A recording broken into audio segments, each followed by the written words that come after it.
and begin. Good evening, and welcome to the International Shakespeare Players reading of Troilus and Cressida. We will begin this evening with the reading of Shakespeare's Sonnet 21. So is it not with me as with that muse, stirred by a painted beauty to his verse, who heaven itself for ornament doth use, and every fair with his fair doth rehearse, making a couplement of proud compare, with sun and moon, with earth and sea's rich gems, with April's first-born flowers and all things rare, that heaven's air in this huge rondure hems.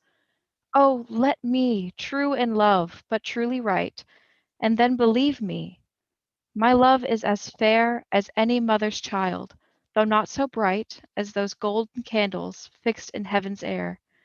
Let them say more that like of hearsay well, I will not praise that purpose not to sell. And now, Troilus and Cressida. Prologue.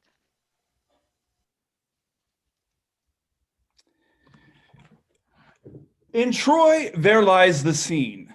From the Isles of Greece, the princes Orgulus have to the port of Athens sent their ships, fraught with the ministers and instruments of cruel war. 60 and 9, which wore their crown its regal, from the Athenian bay, put forth toward Phrygia, and their vow is made to ransack Troy, within whose strong immures the ravished Helen, Menelaus' queen, with wanton Paris sleeps. And that's the quarrel. To Tenedos they come, and their deep-drawing barks do there disgorge their warlike fraughtage. Now, on Dardan plains, the fresh and yet unbruised Greeks do pitch their brave pavilions. Priam's six-gated city, Dardan, Antimbria, Helios, Chaetas, Troyan, and Antinorites, with massy staples and corresponsive and fulfilling bolts, spur up the sons of Troy. Now, expectation tickling skittish spirits on one and other side, Trojan and Greek, sets all on hazard. And hither am I come, a prologue armed, but not in confidence of author's pen or actor's voice, but suited in like conditions as our arguments, to tell you, fair beholders, that our play leaps o'er the vaunted firstlings of these broils, beginning in the middle, starting thence away to what may be digested in a play. Now, good or bad, like or find fault, do as your pleasures are. Act 1. 'Tis but the chance of war. Act 1, Scene 1. Troy, before Priam's palace.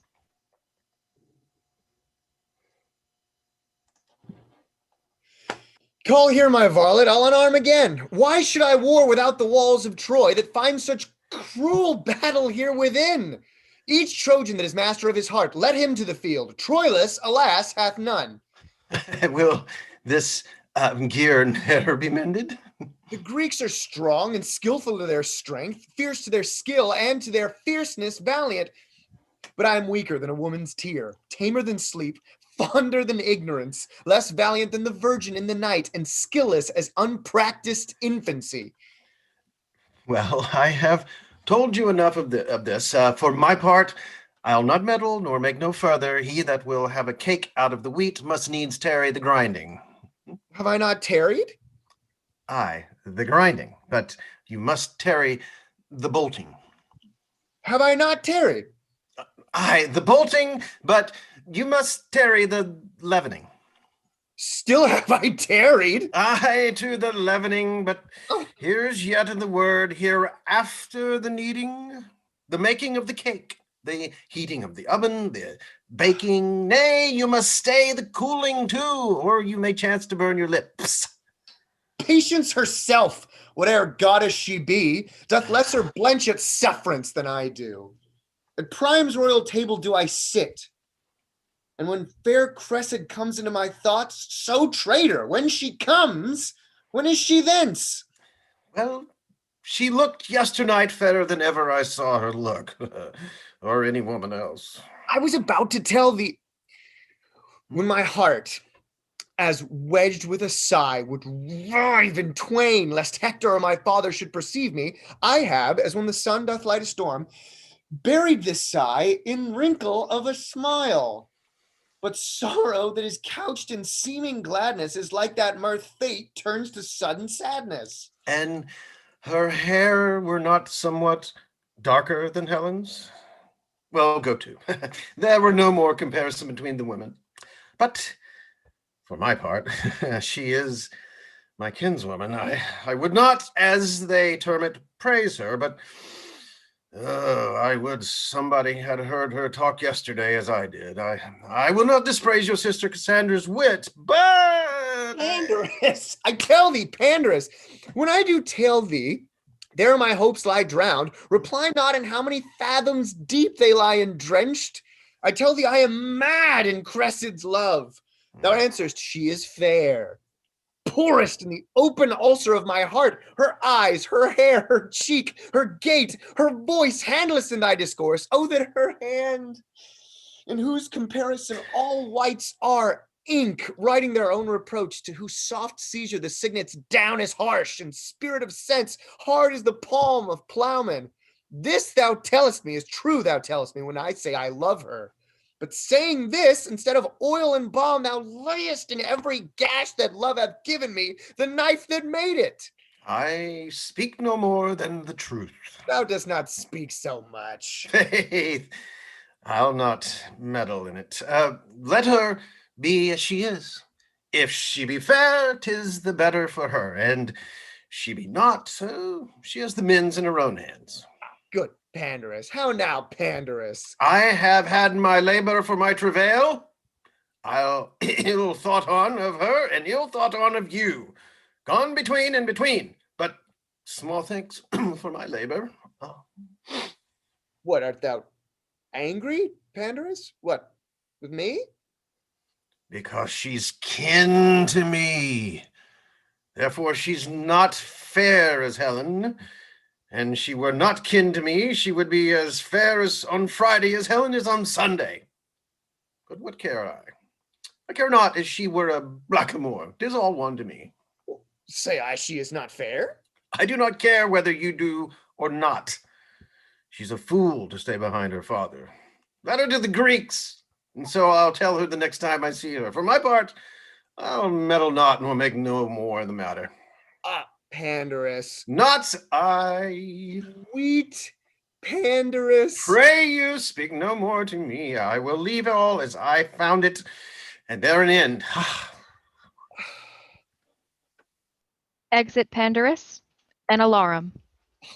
Peace, you ungracious clamors. Peace, rude sounds. Fools on both sides. Helen must needs be fair, when with your blood you daily paint her thus. I cannot fight upon this argument. It is too starved a subject for my sword. But Pandarus, oh gods! How do you plague me? I cannot come to Cressid but by Pandar, and he's as tetchy to be wooed to woo. And she is stubborn chaste against all suit. Tell me, Apollo, for thy Daphne's love, what Cressid is, what Pandar, and what we. Her bed is India. There she lies, a pearl, between our Ilium and where she resides. Let it be called the wild and wandering flood, ourself the merchant, and this sailing Pandar our doubtful hope, our convoy and our bark. Alarum. Enter Aeneas. How now, Prince Troilus? Wherefore not afield? Because not there. This woman's answer sorts, for womanish it is to be thence. What news, Aeneas, from the field today? That Paris is returned home and hurt. By whom, Aeneas? Troilus, by Menelaus.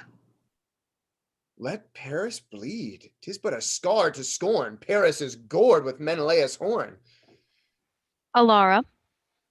Oh, hark! Good sport is out of town today. Better at home, if would I might were May. But to the sport abroad, are you bound thither? In all swift haste. Come, go we then together. Exeunt.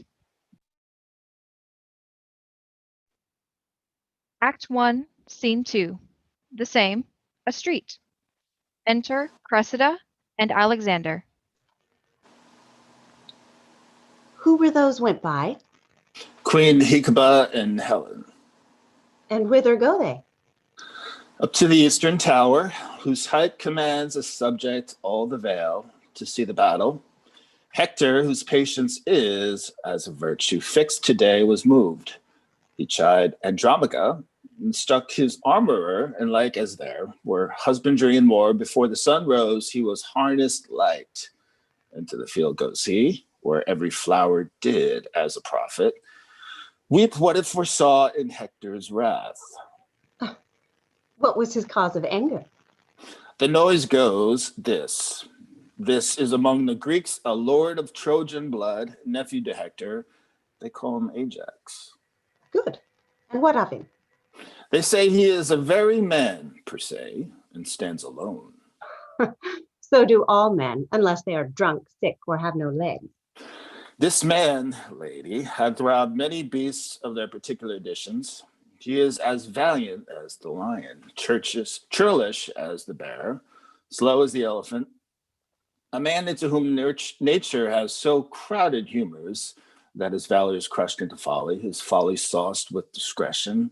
There's no man hath a virtue that he hath not a glimpse of, nor any man an attaint, but he carries some stain of it. He is melancholy without cause, and merry against the air.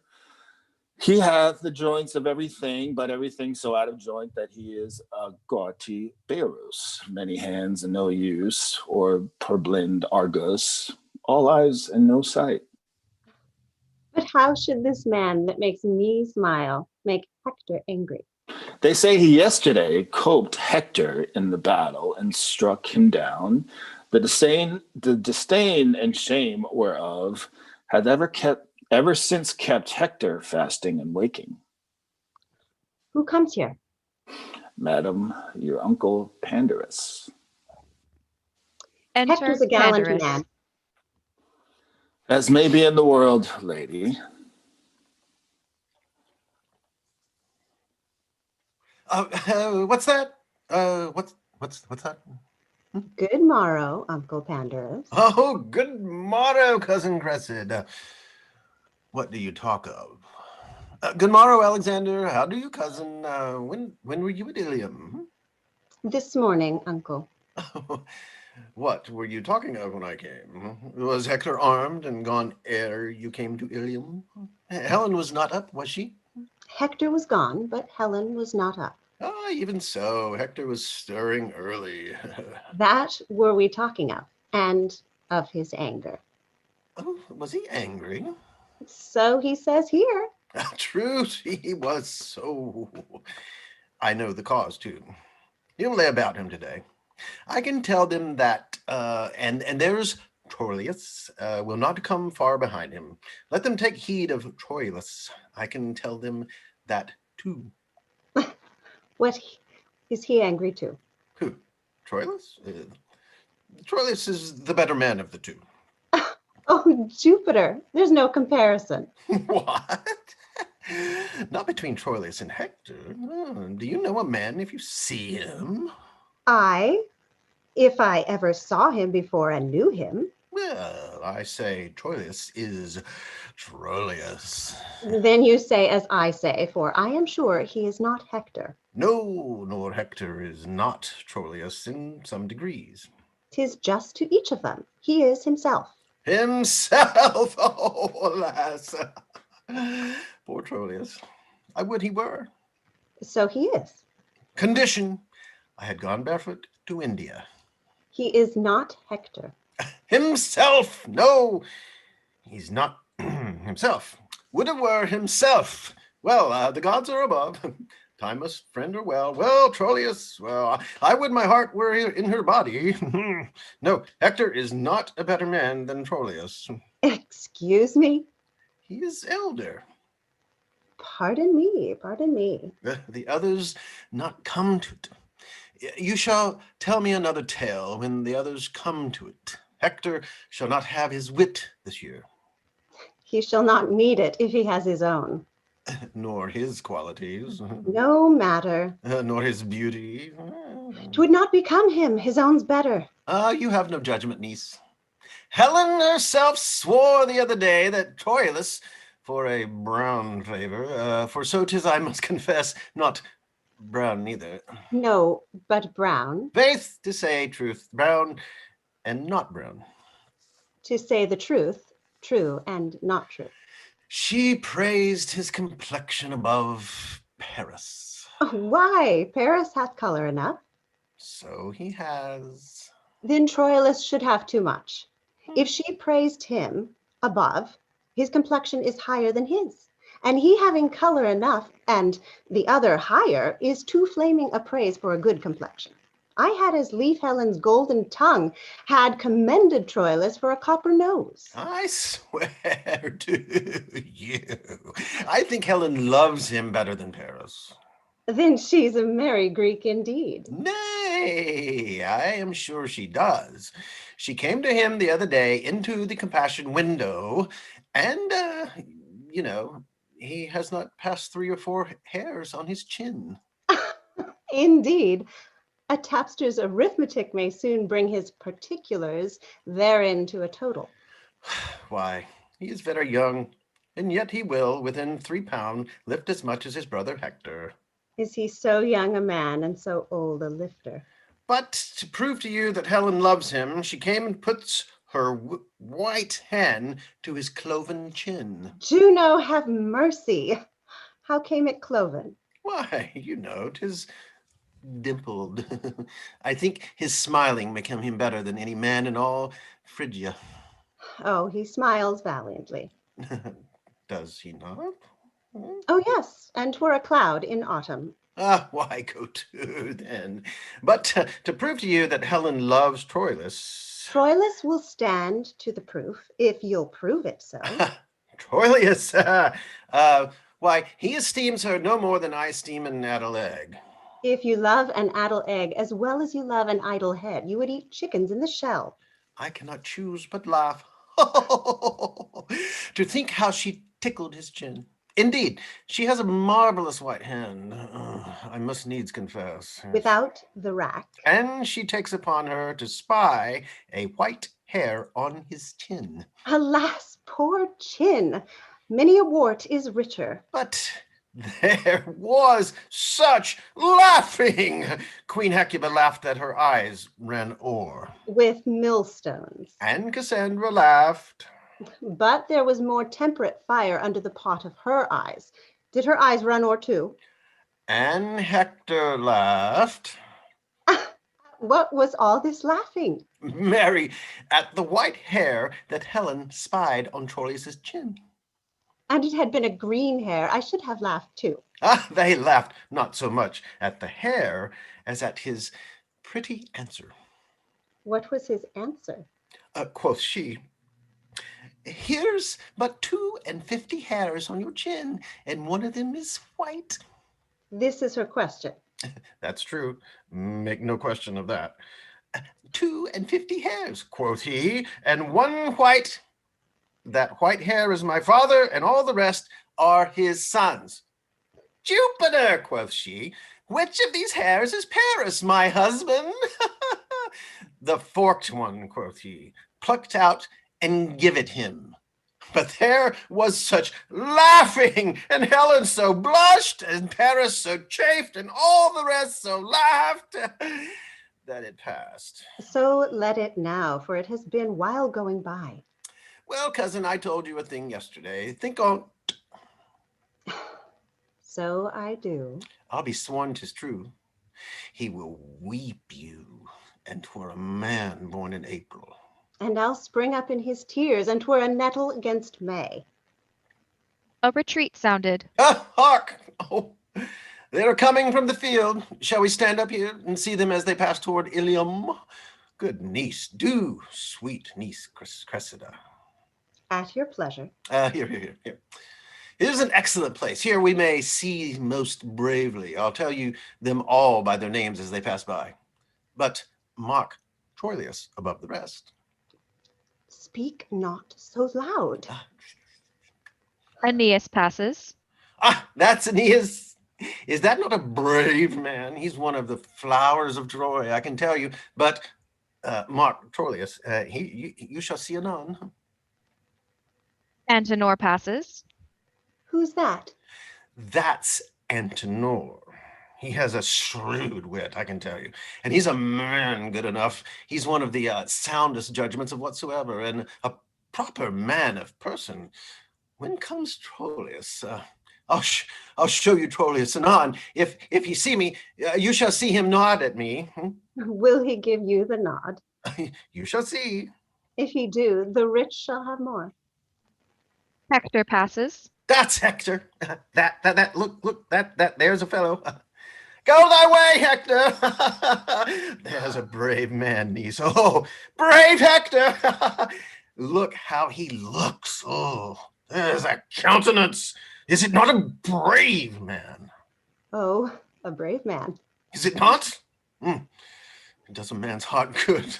Look you what hacks are in his helmet. Oh, look you wonder, do you see? Look there's no jesting, there's no laying on. Take it off, you will. As they say, there's be no hacks. But be those with swords? Swords, anything. He cares not. And the devil come to him, it's all one. By God's lid, it does one's heart good. Yonder comes Paris. Yonder comes Paris. Paris passes. Look ye underneath. Is it not a gallant man too? Is it not? Why, this is a brave now. Who said he came hurt home today? He's not hurt. Why, this will do Helen's heart good now.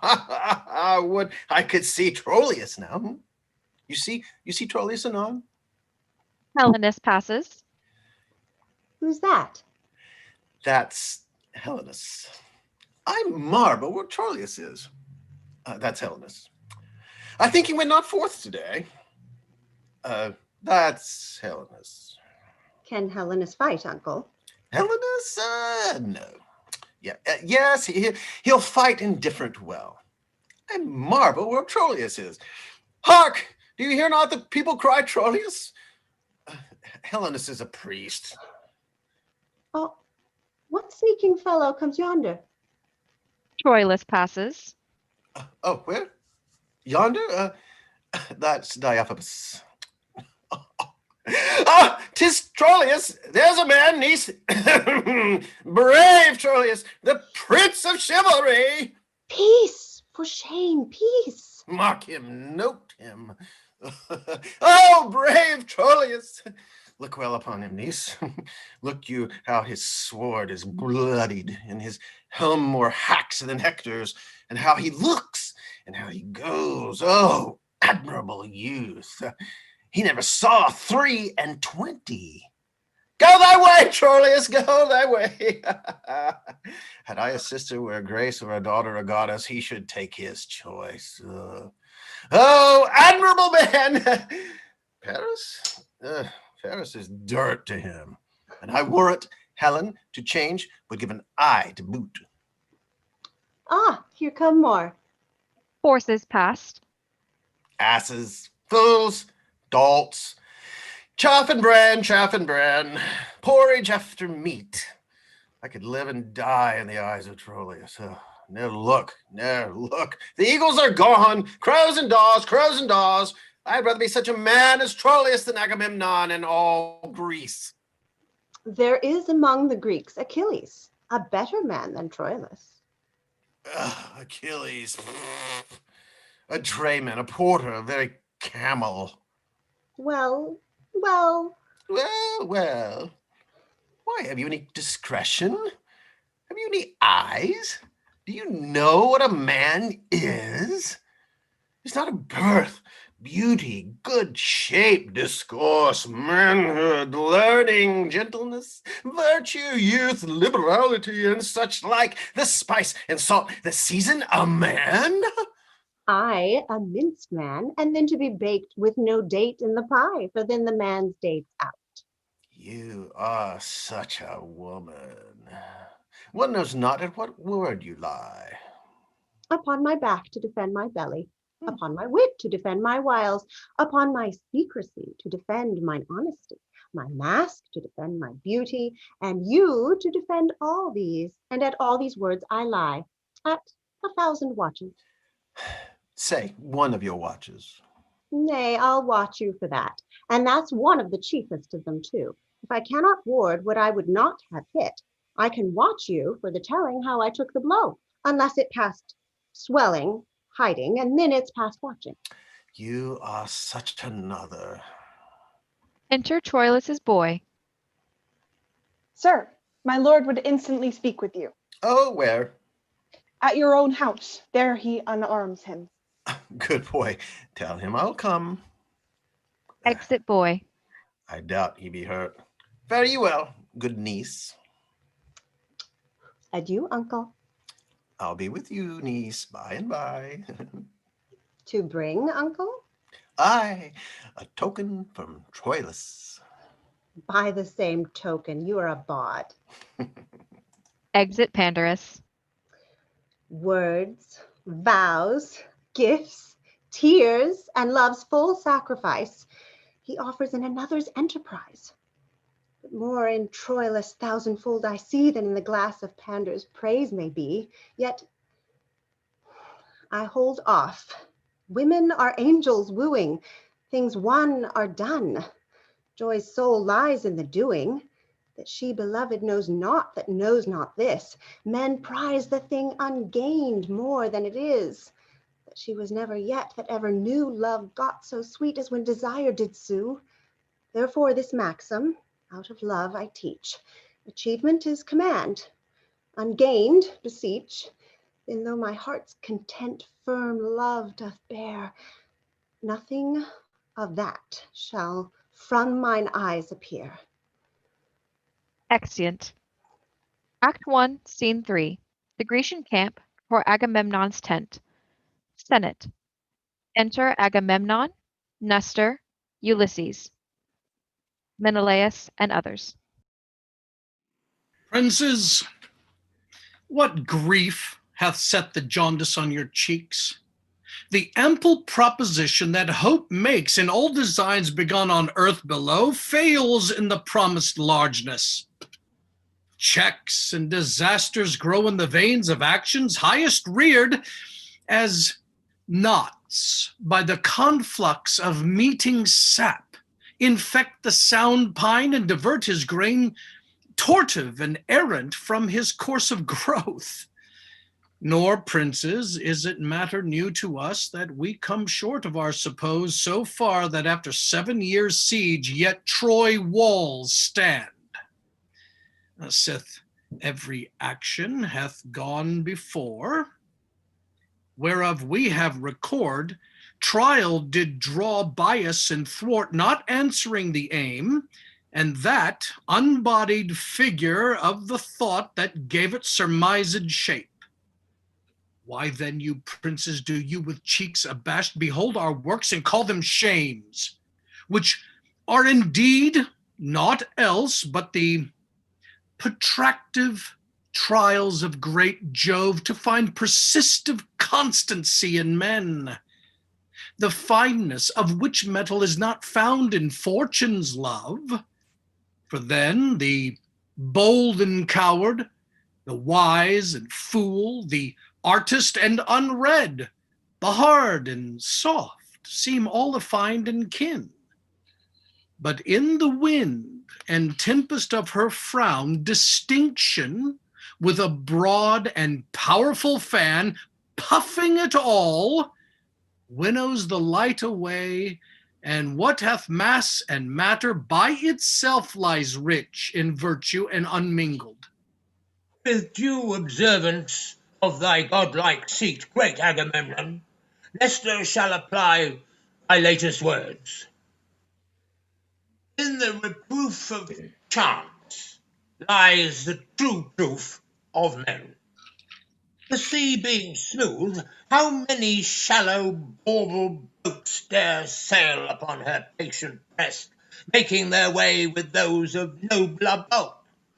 But let the ruffian Boreas once enrage the gentle Thetis, And anon behold the strong-ribbed bark through liquid mountains cut, bounding between the two moist elements like Perseus' horse. There's then the saucy boat, whose weak, untimbered sides but even now co-rivaled greatness, either to harbour fled, or made a toast for Neptune. Even so doth valour's show and valour's worth divide in storms of fortune. For in her ray and brightness the herd hath more annoyance by the breeze than by the tiger. But when the splitting wind makes flexible the knees of knotted oaks, and flies fled under shade, why, then the thing of courage, as roused with rage doth sympathize, and with an accent tuned in self-same key, retorts to tiding fortune. Agamemnon, thou great commander, nerve and bone of Greece, heart of our number, soul and only spirit, in whom the tempers and the minds of all should be shut up, hear what Ulysses speaks. Besides the applause and approbation to which, most mighty for To thy Agamemnon, and sway, to Nestor, and thou, most reverend for thy stretched out life, I give to both your speeches, which were such as Agamemnon and the hand of Greece should hold up in high brass, and such again as venerable Nestor, hatched in silver, should with a bond of air, strong as the axle tree on which heaven rides, knit all the Greekish ears to his experienced tongue.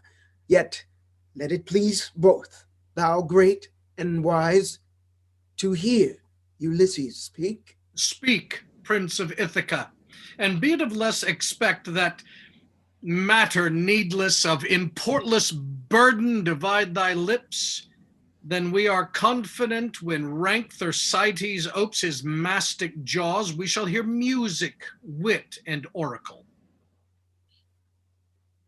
Troy, yet upon his bases, had been down, and the great Hector's sword had lacked a master. But for these instances, the specialty of rule hath been neglected. And look, how many Grecian tents do stand hollow upon this plain, so many hollow factions, when that the general is not like the hive, to whom the foragers shall all repair? What honey is expected? Degree, being visited, the unworthiest shows as fairly in the mask. The heavens themselves, the planets, and this center observe degree, priority, and place, insistenture, course, proportion, season, form, office, and custom in all line of order. And therefore is the glorious planet soul in noble eminence enthroned and sphered amidst the other, whose medicinable eye corrects the ill aspects of planet's evil, and posts, like the commandment of a king, songs check to good and bad. But when the planets in evil mixture to disorder wander, what plagues and portents, what mutiny, what raging of the sea, what shaking of the earth, commotion in the winds, frights, changes, horrors, divert and crack, rend and deracinate the unity and married calm of states quite from their fixture. When degree is shaked, which is the ladder to all designs, then enterprise is sick. How could communities, degrees in schools, and brotherhoods in cities, peaceful commerce from dividable shores, the primal genitive and due of birth, prerogative of age, crowns, scepters, laurels, but by degree, stand in authentic place? Take but degree away, untune that string, and hark, what discord follows. each thing meets in mere oppugnancy. The bounded waters should lift their bosoms higher than the shores and make a sop of all this solid globe. Strength should be lord of imbecility, and the rude son should strike his father dead. Force should be right, or rather, right and wrong, between whose endless jar justice resides, should lose their names, and so should justice too. Then everything includes itself in power, power into will, will into appetite, and appetite and universal wolf, so doubly seconded with will and power, must make perforce an universal prey, and last, eat up himself. Great Agamemnon, this chaos, when degree is suffocate, follows the choking. And this neglection of degree, it is that by a pace goes backward with a purpose it hath to climb. The generals disdain by him one step below, he by the next, that next by him beneath. So every step, exampled by the first pace that is sick of his superior, grows to an envious fever of pale and bloodless emulation. And 'tis this fever that keeps Troy on foot, not her own sinews. To end a tale of length, Troy in our weakness stands, not in her strength. Most wisely hath Ulysses here discovered the fever whereof all our power is sick. The nature of the sickness found, Ulysses, what is the remedy? The great Achilles, whom opinion crowns the sinew and the forehand of our host, having his ear full of his airy fame, grows dainty of his worth, and in his tent lies mocking our designs. With him, Patroclus, upon a lazy bed, the livelong day breaks scurrile jests, and with ridiculous and awkward action, which slanderer he imitation calls, he pageants us. Sometime, great Agamemnon, thy topless deputation he puts on. And like a strutting player whose conceit lies in his hamstring, doth knit it rich to hear the wooden dialogue and sound twixt his stretched footing and the scaffoldage. Such to be pitied and o'er-rested seeming, he acts thy greatness. And when he speaks, 'tis like a chime amending, with terms unsquared, which from the tongue of roaring Typhon dropped would seem hyperboles. At this fusty stuff, the large Achilles, on his pressed bed lolling, from his deep chest, laughs out loud applause, cries, "Excellent! 'Tis Agamemnon just. Now, play me Nestor, and stroke thy beard, as he being dressed to some oration." That done, as near as the extremest ends of parallels, as like as Vulcan and his wife. Yet God Achilles still cries, "Excellent! 'Tis Nestor right! Now play him me, Patroclus, arming to answer in a night alarm." And then, forsooth, the faint defects of age must be the scene of mirth. To cough and spit, and with palsy fumbling on his gorget, shake in and out of the rivet. And at this sport, Sir Valor dies, cries, "Oh, enough, Patroclus, or give me ribs of steel. I shall split all in pleasure of my spleen." And in that fashion, all our abilities, gifts, natures, shapes, severals, and generals of grace exact, achievements, plots, orders, preventions, excitements to the field, or speech for truce, success or loss, what is or is not, serves as stuff for these two to make paradoxes. And in the imitation of these twain, who, as Ulysses says, opinion crowns with an imperial voice, many are infect.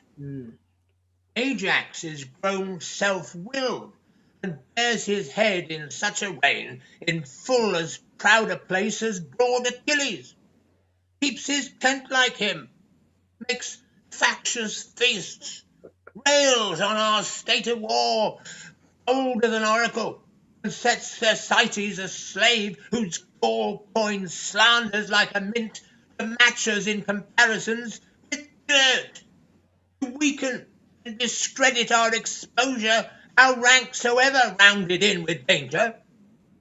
They tax our policy and call it cowardice, count wisdom as no member of the war, forestall prescience, and esteem no act but that of hand, the still and mental parts that do contrive how many hands shall strike when fitness calls them on, and know by measure of their observant toil the enemy's weight.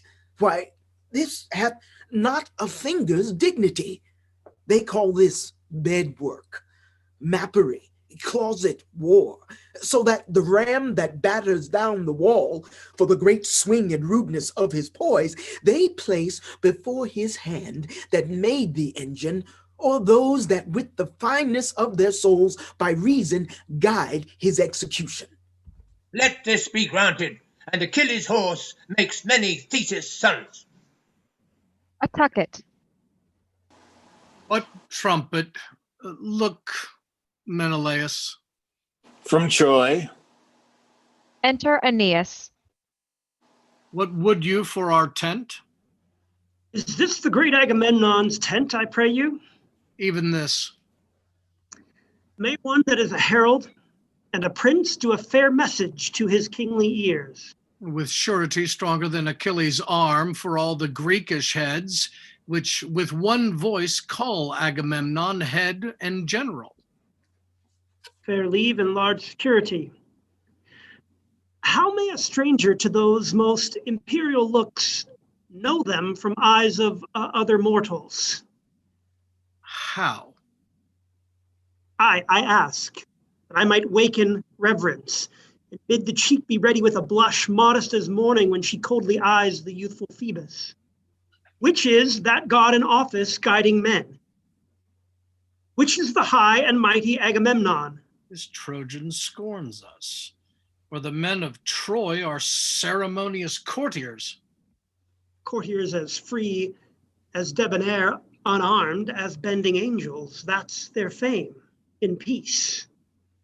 But when they would seem soldiers, they have Gauls, good arms, strong joints, true swords, and Jove's accord, nothing so full of heart but peace.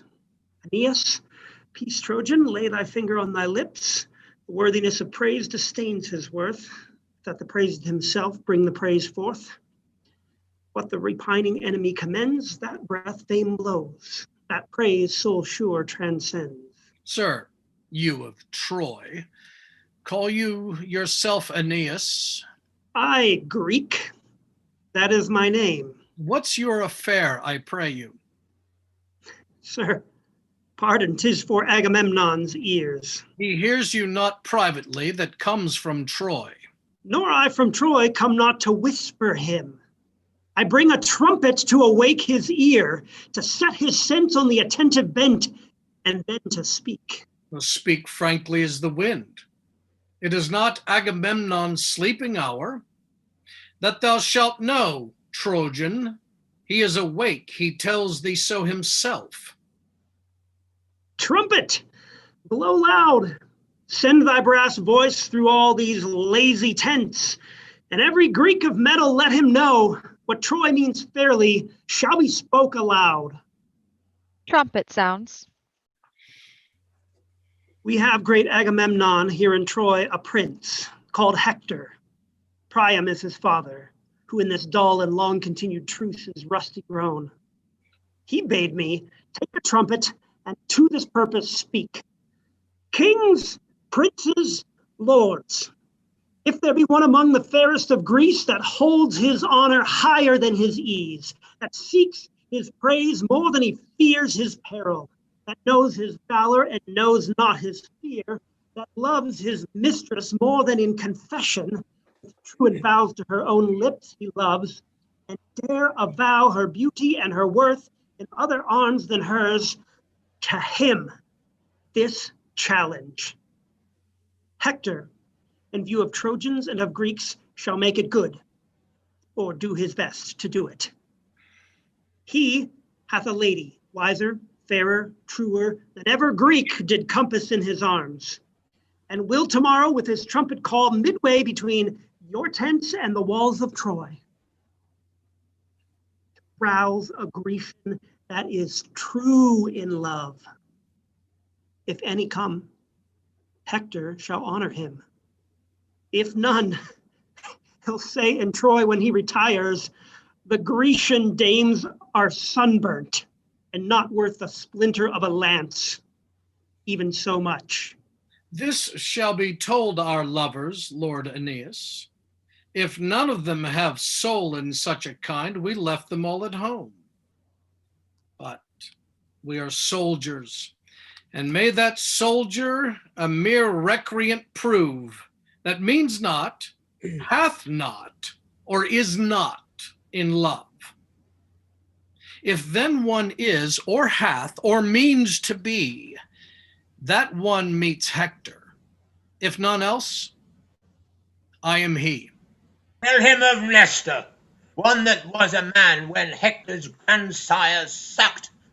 He is old now, but if there be not on our Grecian host one noble man that hath one spark of fire to answer for his love, tell him from me I'll hide my silver beard in a gold beaver, and in my vantbrance put his withered dawn, and meeting him will tell him that my lady was fairer than his grandam, and as chaste as may be in the world. His youth in flood, I'll prove this true with my 3 drops of blood. Now, heavens forbid such scarcity of youth. Amen. Fair Lord Aeneas, let me touch your hand. To our pavilion shall I lead you, sir. Achilles shall have word of this intent. So shall each lord of Greece from tent to tent. Yourself shall feast with us before you go, and find the welcome of a noble foe. Exeunt all but Ulysses and Nestor. Nestor, What says Ulysses? I have a young conception in my brain. Be you my time to bring it to some shape? What is it? This 'tis. Blunt wedges rive hard knots. The seated pride that hath to this maturity blown up in rank Achilles must or now be cropped, or shedding breed a nursery of like evil to overbulk us all. Well, and how? This challenge that the gallant Hector sends, however it is spread in general name, relates in purpose only to Achilles. The purpose is perspicacious, even as substance, whose grossness little characters sum up. And in the publication make no strain but that Achilles, where his brain as barren as banks of Libya, though Apollo knows 'tis dry enough, will, with great speed of judgment, aye, with celerity, find Hector's purpose pointing on him. And wake him to the answer, think you? Yes, is most meet. Whom may you well suppose can from Hector bring this honour off, if not Achilles? Won't be a sportful combat, yet in the trial much opinion dwells. Here the Trojans taste our dearest tribute with their finest talent. Trust to me, Ulysses, our reputation shall be oddly poised in this wild action, for the success, although particular, shall give the scantling of good or bad unto the general. And in such indexes, all those small pricks to their subsequent volumes, there is seen the baby figure of the giant mass of things to come at large.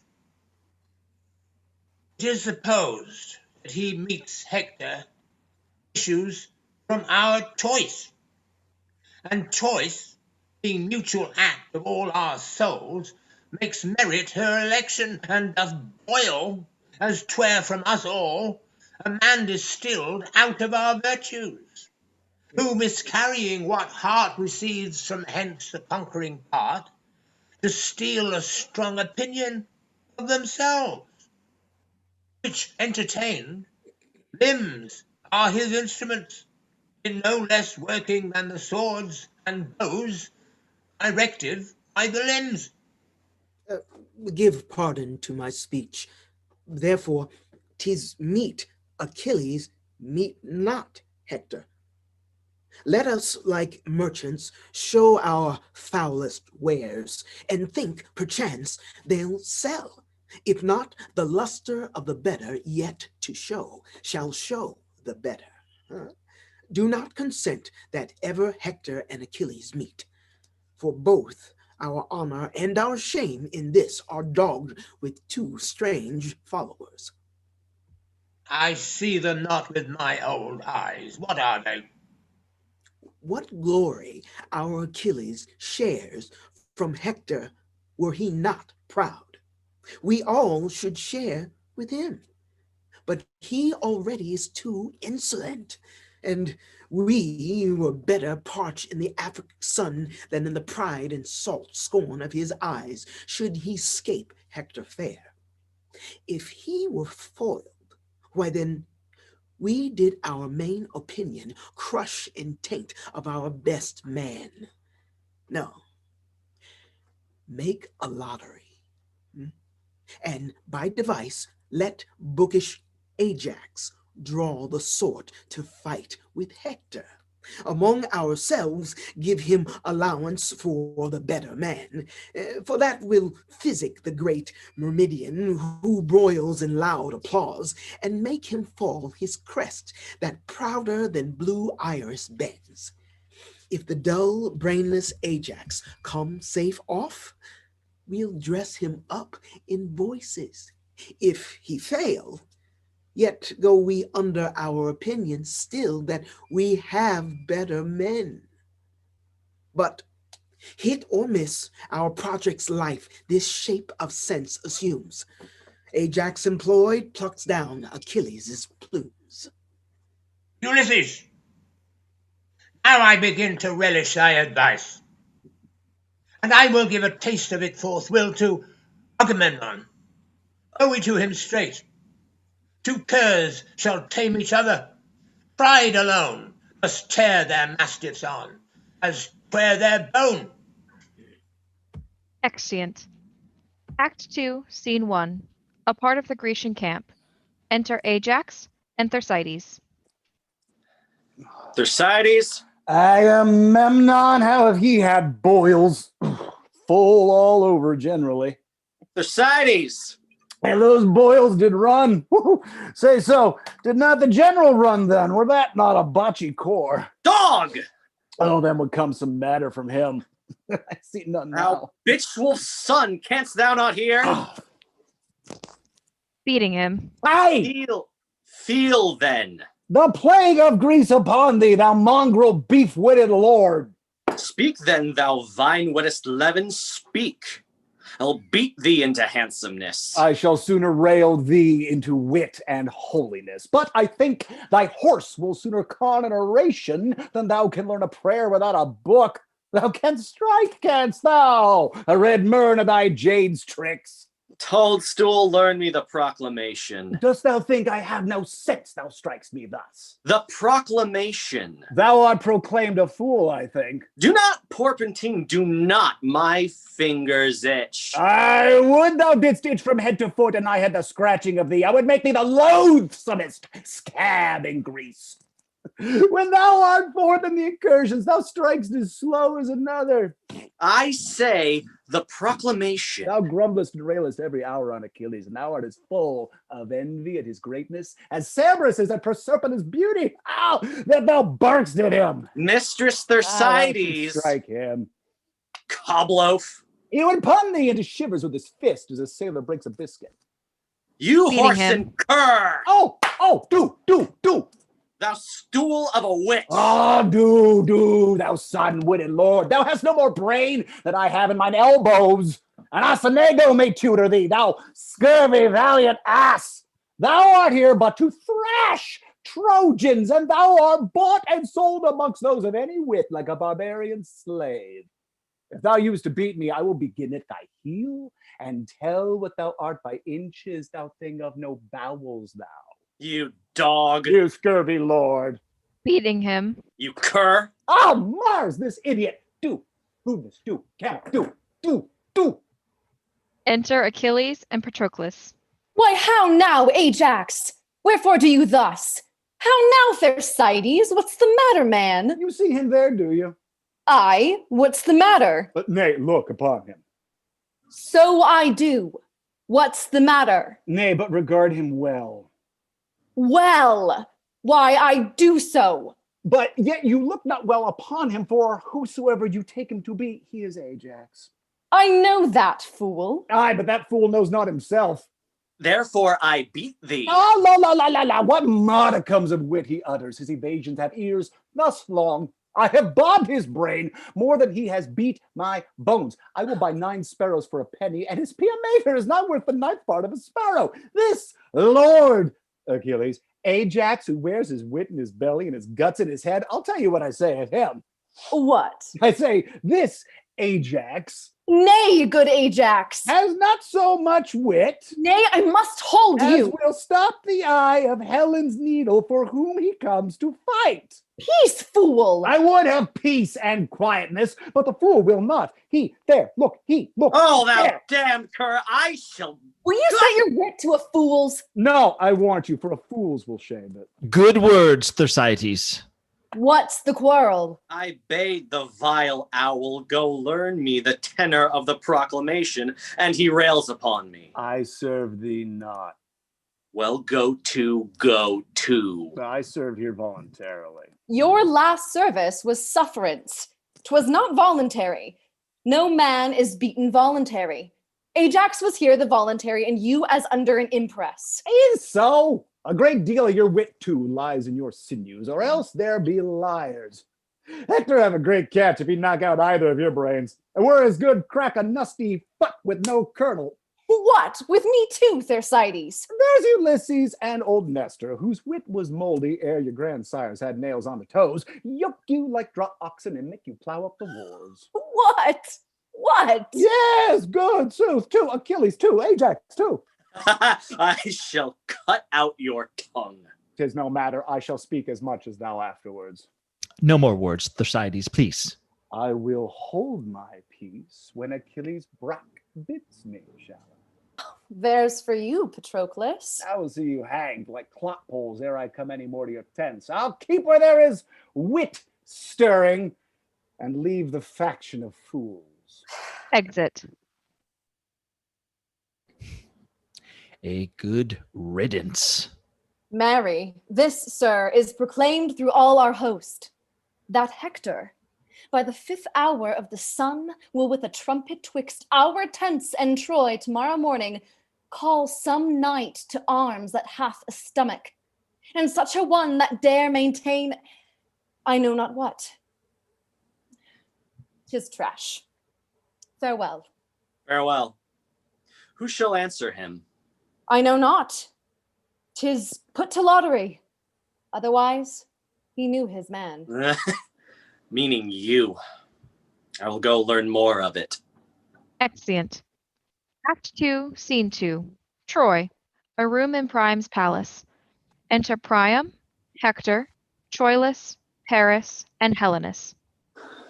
After so many hours, lives, speeches spent, thus once again says Nestor from the Greeks. Deliver Helen and all damage else, as honor, loss of time, travail, expense, wounds, friends, and what else dear that is consumed in hot digestion of this cormorant war, shall be struck off. Hector, what say you to it?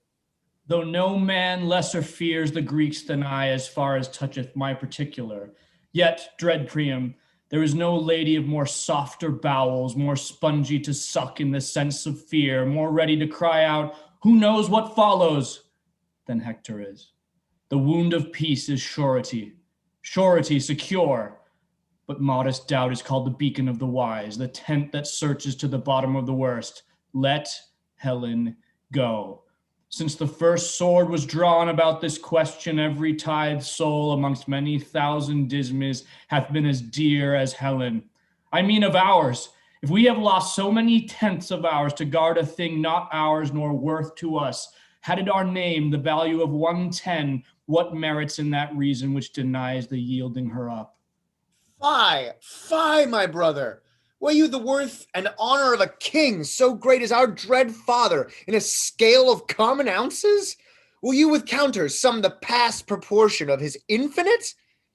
And buckle in a waist most fathomless with spans and inches so diminutive as fears and reasons? Fie, for godly shame. No marvel, though you bite so sharp at reasons, you are so empty of them. Should not our father bear the great sway of his affairs with reasons, because your speech hath none that tells him so? You are for dreamers and slumbers, brother priest. You fur your gloves with reason. Here are your reasons. You know an enemy intends you harm. You know a sword employed is perilous, and reason flies the object of all harm. Who marvels then when Helenus beholds a Grecian and his sword, if he do set the very wings of reason to his heels and fly like Chin Mercury from Job, or like a star disorbed? Nay, if we talk of reason, let's shut our gates and sleep. Manhood and honor should have hare hearts. Will they but fat their thoughts with this crammed reason? Reason and respect make livers pale and lustihood deject. Brother, she is not worth what she doth cost the holding. What is aught but as 'tis valued? But value dwells not in particular will. It holds his estimate and dignity as well wherein 'tis precious of itself as in the prizer. 'Tis mad idolatry to make the service greater than the god, and the will dotes that is attributive to what infectiously itself affects, without some image of the affected merit. I take today a wife, and my election is led on in the conduct of my will enkindled by mine eyes and ears, two traded pilots twixt the dangerous shores of will and judgment. How may I avoid, although my will distaste what is elected, the wife I chose? There can be no evasion to blench from this and to stand firm by honor. We turn not back the silks upon the merchant when we have soiled them, nor the remainder viands we do not throw in unrespective sieve, because we are now full. It was thought meet Paris should do some vengeance on the Greeks. Your breath of full consent bellied his sails. The seas and winds, old wranglers, took a truce and did him service. He touched the ports desired, and for an old aunt whom the Greeks held captive, he bought a Grecian queen, whose youth and freshness wrinkles Apollo's, and makes stale the morning. Why keep we her? The Grecians keep our aunt. She worth keeping? Why, she is a pearl, whose price hath launched above 1,000 ships, and turned crowned kings to merchants. If you'll avouch 'twas wisdom Paris went, as you must needs, for you all cried, go, go. If you'll confess he brought home noble prizes, you must needs, for you all clapped your hands and cried, inestimable. Why do you now the issue of your proper wisdom's rate, and do a deed that fortune never did, beggar the estimation which you prize richer than sea and land? Theft, most base that we have stolen what we do fear to keep. But thieves, unworthy of a thing so stolen that in their country did them that disgrace, we fear to warrant in our native place. Within. Cry, Trojans, cry! What noise? What shriek is this? Our mad sister, I do know her voice. Within. Cry, Trojans! It is Cassandra. Enter Cassandra, raving. Cry, Trojans! Cry, lend me 10,000 eyes, and I will fill them with prophetic tears. Peace, sister, peace. Virgins and boys, mid-age and wrinkled eld, soft infancy, that nothing canst but cry, add to my clamors, and let us pay betimes of moiety that mass of moan to come. Cry, Trojans, cry, practice your eyes with tears. Troy must not be, your godly Ilian stands, our firebrand brother Paris burns us all. Cry, Trojans, cry, a Helen and a woe. Cry, cry, Troy burns, or else let Helen go. Exit. Now, youthful Troilus, do not these high strains of divination in our sister work some touches of remorse? Or is your blood so madly hot that no discourse of reason, nor fear of bad success in a bad cause can qualify the same? Why, brother Hector, we may not think the justness of each act such, and no other than event doth form it, nor once deject the courage of our minds because Cassandra's mad. Her brain-sick raptures cannot distaste the goodness of a quarrel which hath our several honors all engaged to make it gracious. For my private part, I am no more touched than all Priam's sons, and Jove forbid there should be done amongst us such things as might offend the weakest spleen to fight for and maintain. Else might the world convince of levity as well my undertakings as your counsels. But I attest the gods, your full consent gave wings to my propension, and cut off all fears attending on so dire a project. For what? Alas, can these my single arms? What propugnation is one man's valor, to stand the push and enmity of those this quarrel would excite? Yet I protest where I alone to pass the difficulties and had as ample power as I have will, Paris should ne'er retract what he hath done, nor faint in the pursuit. Paris, you speak like one besotted on your sweet delights. You have the honesty still, but these the gall. So to be valiant is no praise at all. Sir, I propose not merely to myself the pleasures such a beauty brings with it, but I would have the soil of her fair rape wiped off in honorable keeping her. What treason were it to the ransacked queen, disgrace to your great works and shame to me, now to deliver her possession up on terms of base compulsion? Can it be that so degenerate a strain as this should once set footing in your generous bosoms? There's not the meanest spirit on our party without a heart to dare or sword to draw when Helen is defended, nor none so noble whose life were ill bestowed or death unfeigned, where Helen is the subject. Then I say, well, may we fight for whom we know well. The world's large spaces cannot parallel. Paris and Troilus, you have both said well, and on the cause in question now in hand have glozed but superficially, not much unlike young men whom Aristotle thought unfit to hear moral philosophy. The reasons you allege do more conduce to the hot passion of distempered blood than to make up a free determination twixt right and wrong. For pleasure and revenge have ears more deaf than adders to the voice of any true decision. Nature craves all dues be rendered to their owners. Now what nearer debt in all humanity than wife is to the husband? If this law of nature be corrupted through affection, and that great minds of partial indulgence to their benumbed wills resist the same, there is a law in each well-ordered nation to curb those raging appetites that are most disobedient and refractory. If Helen then be wife to Sparta's king, as it is known she is, these moral laws of nature and of nations speak aloud to have her back returned. Thus to persist in doing wrong extenuates not wrong, but makes it much more heavy. Hector's opinion is this in way of truth. Yet nevertheless, my sprightly brethren, I propend to you in resolution to keep Helen still, for 'tis a cause that hath no mean dependence upon our joint and several dignities. Why, there you have touched the life of our design. Were it not glory that we more affected than the performance of our heaving spleens, I would not wish a drop of Trojan blood spent more in her defense.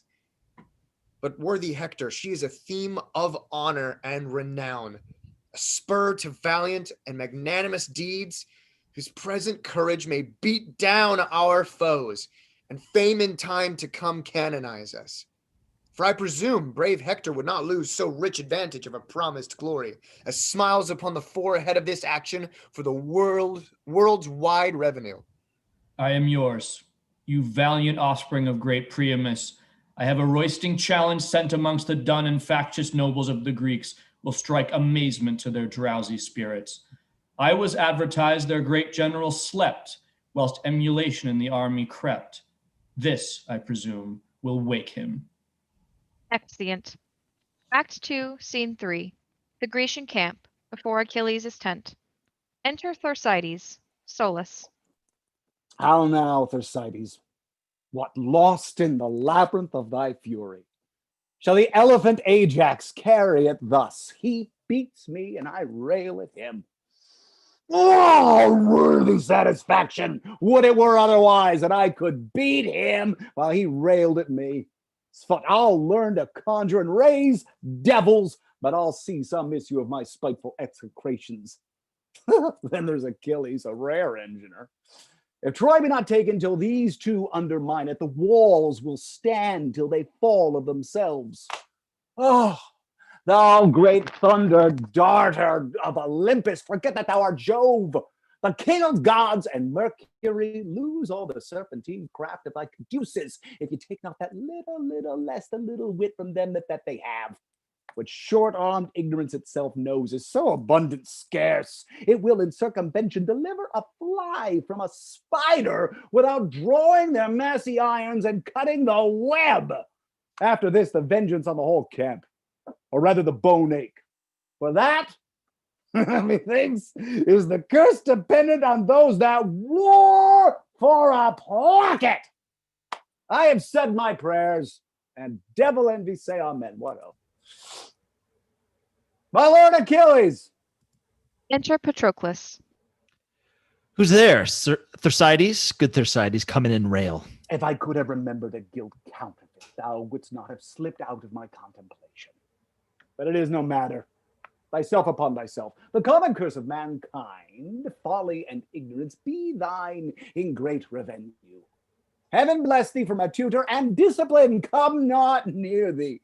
Let thy blood be thy direction till thy death. Then, if she that lays thee out says thou art a fair course, I'll be sworn and sworn upon it she never shrouded any but Lazarus. Amen. Where's Achilles? What? Art thou devout? Wast thou in prayer? Oh, aye, the heavens hear me. Enter Achilles. Who's there? Thersites, my lord. Where? Where? Art thou come? Why, my cheese, my digestion, why hast thou not served thyself in to my table so many meals? Come, what's Agamemnon? Thy commander, Achilles. Then tell me, Patroclus, what's Achilles? Thy lord, Thersites? Then tell me, I pray thee, what's thyself? Thy knower, Patroclus. Then tell me, Patroclus, what art thou? Thou mayest tell that knowest. Oh, tell. I'll decline the whole question. Agamemnon commands Achilles. Achilles is my lord. I am Patroclus' knower, and Patroclus is a fool. You rascal. Peace, fool, I am not done. He is a privileged man. Proceed, Thersites. Agamemnon is a fool, Achilles is a fool, Thersites is a fool, and as aforesaid, Patroclus is a fool. Derive this, come. Agamemnon is a fool to offer to command Achilles. Achilles is a fool to be commanded of Agamemnon. Thersites is a fool to serve such a fool. And Patroclus is a fool positive. Why am I a fool? Make that demand of the prover. It suffices me thou art. Look you, who comes here? Patroclus, I'll speak with nobody. Come in with me, Thersites. Exit. Here is such patchery, such juggling, and such knavery. All the argument is a cuckold and a whore.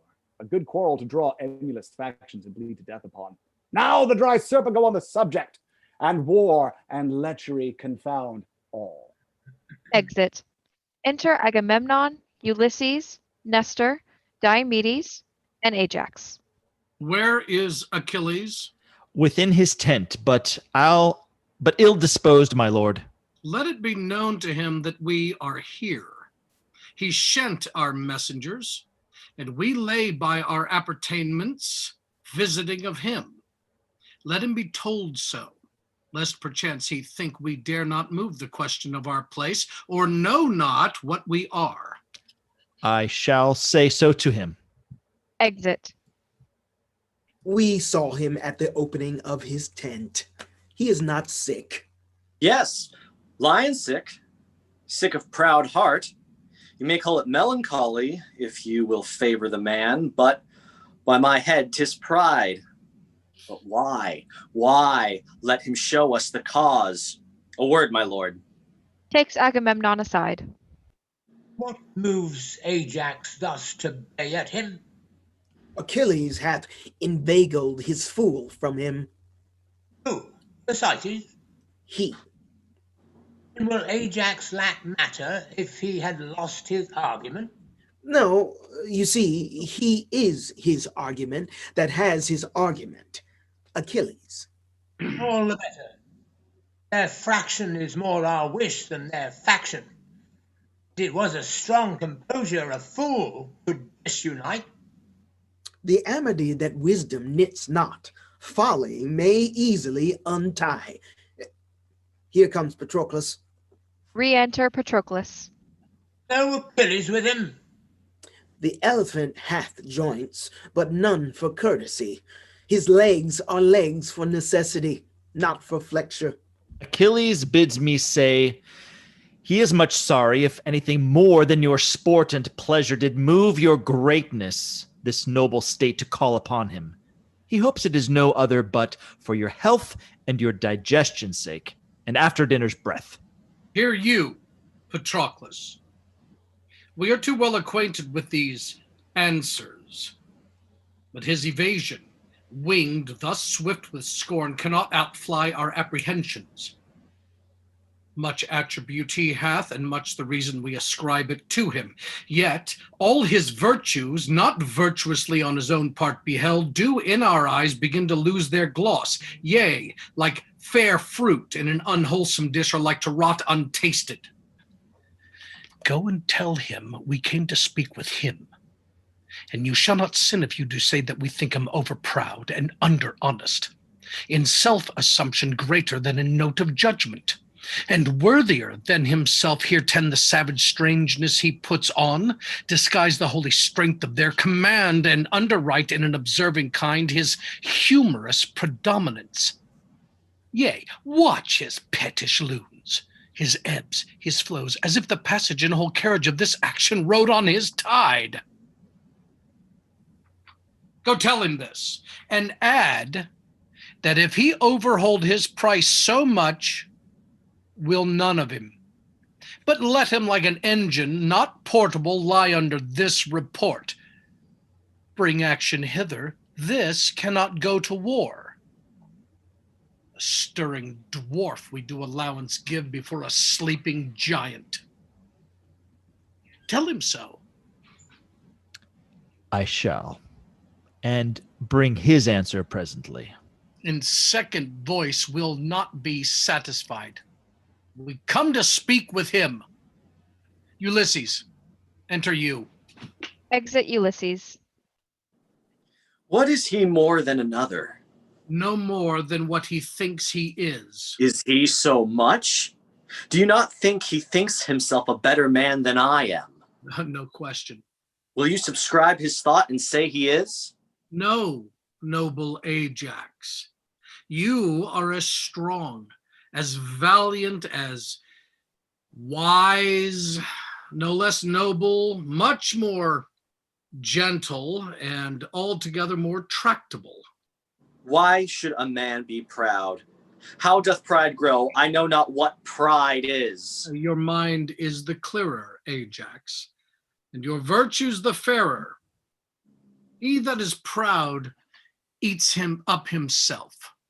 Pride is his own glass, his trumpet, his own chronicle, and whatever praises itself but in the deed devours the deed in the praise. I do hate a proud man as I hate the engendering of toads. Yet he loves himself, it's not strange. Aside, re-enter Ulysses. Achilles will not to the field tomorrow. What's his excuse? He doth rely on none, but carries on the stream of his dispose without observance or respect of any, in will peculiar and in self-admission. Why will he not upon our fair request untent his person and share the air with us? Things small as nothing, for request's sake only, he makes important. Possessed he is with greatness, and speaks not to himself, but with a pride that quarrels at self-breath. Imagined worth holds in his blood such swollen and hot discourse that twixt his mental and his active parts, kingdom Achilles, his commotion rages and batters down himself. What should I say? He is so plaguy, proud, that the death tokens of it cry, no recovery, Agamemnon. Let Ajax go to him. Dear Lord, go you and greet him in his tent. 'Tis said he holds you well, and will be led at your request a little from himself. Agamemnon, let it not be so. We'll consecrate the steps that Ajax makes when they go from Achilles. Shall the proud lord that bastes his arrogance with his own seam and never suffers matter of the world enter his thoughts, matter save such as do resolve and ruminate himself?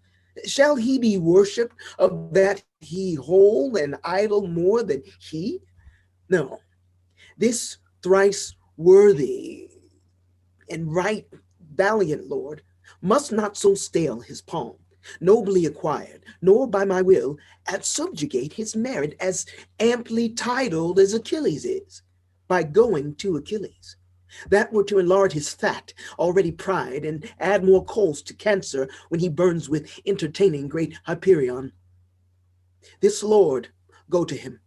Jupiter forbid, and say in thunder, Achilles, go to him. Aside to Diomedes. Oh, this is well, he rubs the vein of him. Aside to Nestor.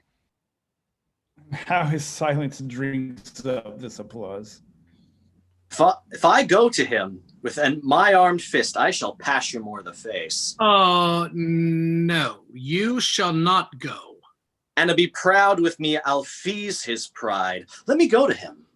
Not for the worth that hangs upon our quarrel. A paltry, insolent fellow. He describes himself. Can he not be sociable? The raven chides blackness. I'll let his humors blood.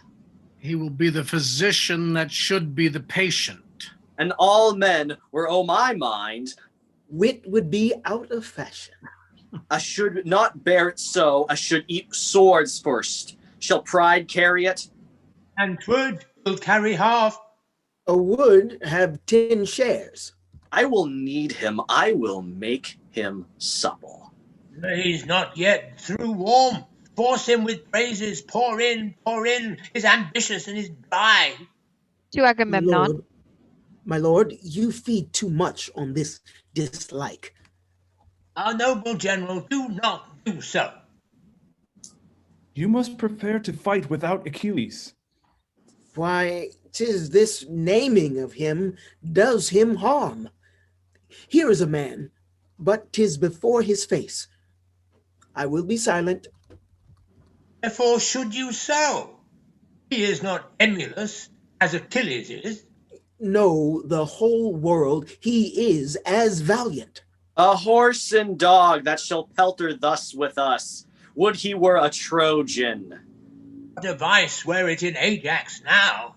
If he were proud. Or covetous of pride. Yeah, aye, or surly born. Or strange, or self-affected.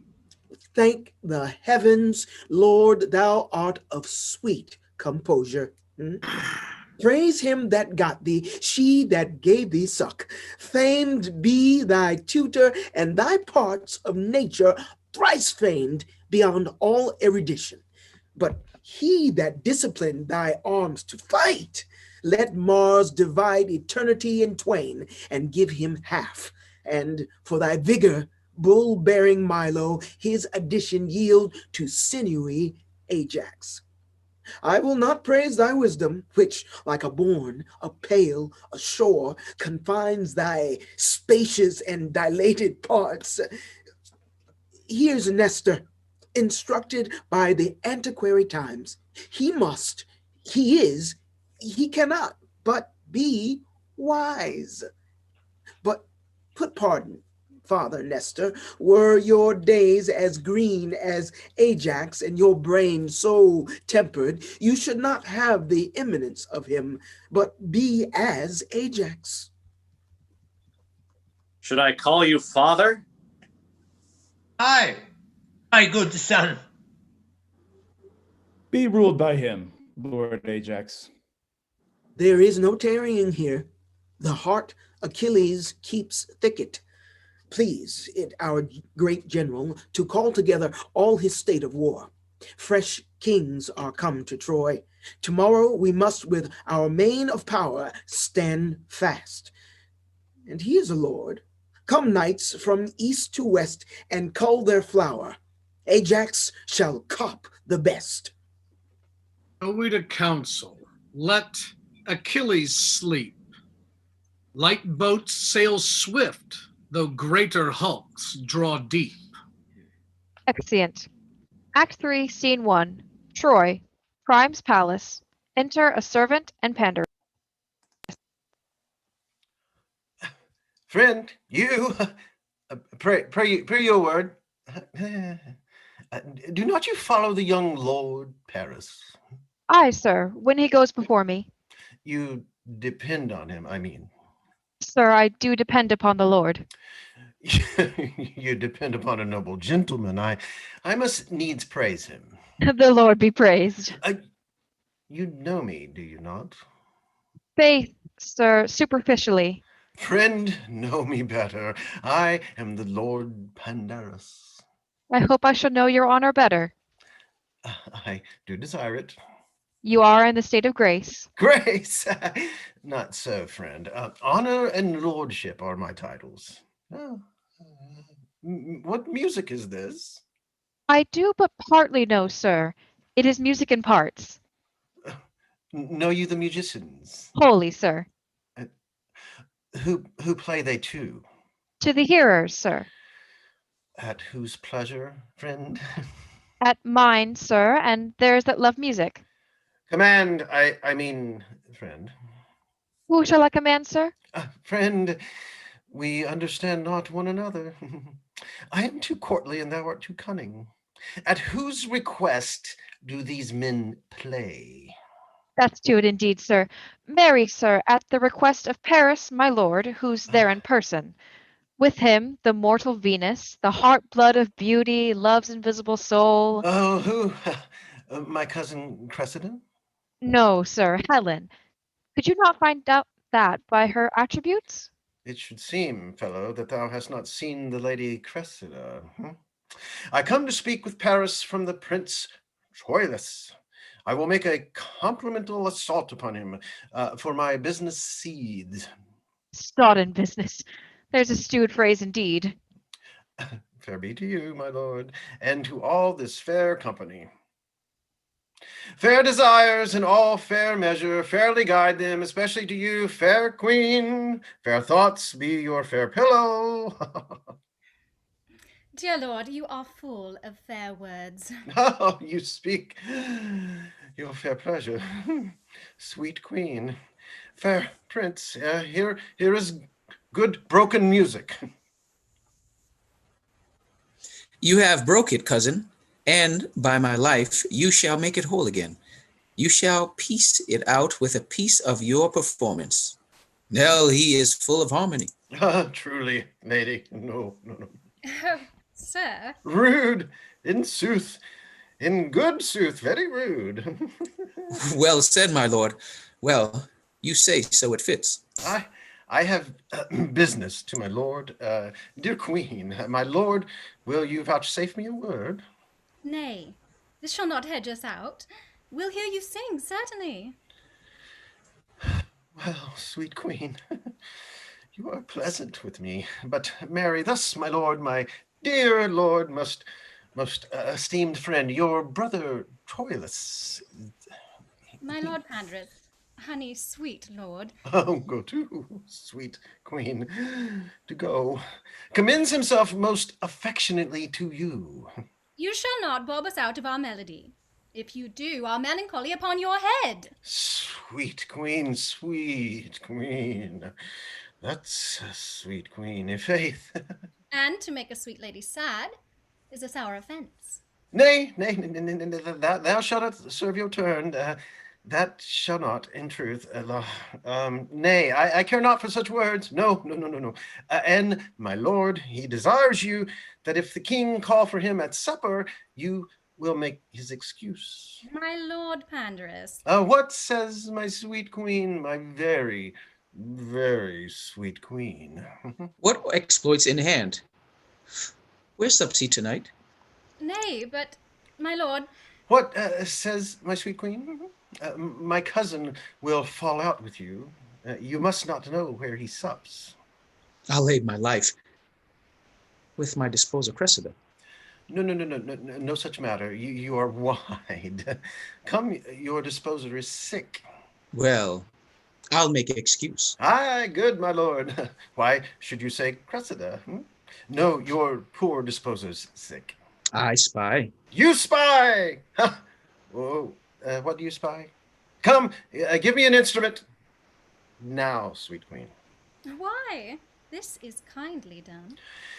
My niece is horribly in love with the thing you have, sweet queen. But you shall have it, my lord, if it be not my lord parent. No, she'll none of him. They two are twain. Falling in after falling out may make them three.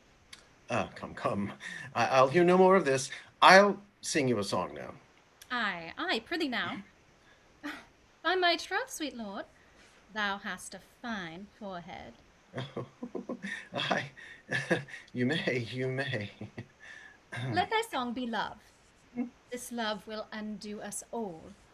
Oh, Cupid, Cupid.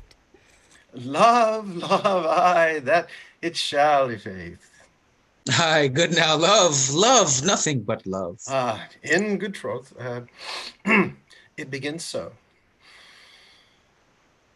Love, nothing but love.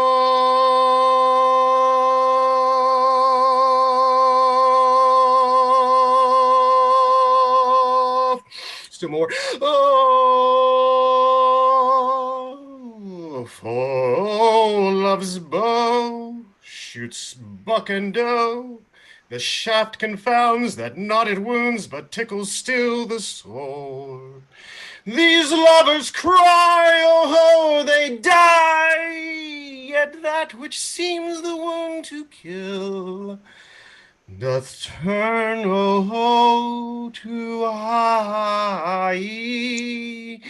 So dying love lives still, oh ho, a while, but ha ha ha.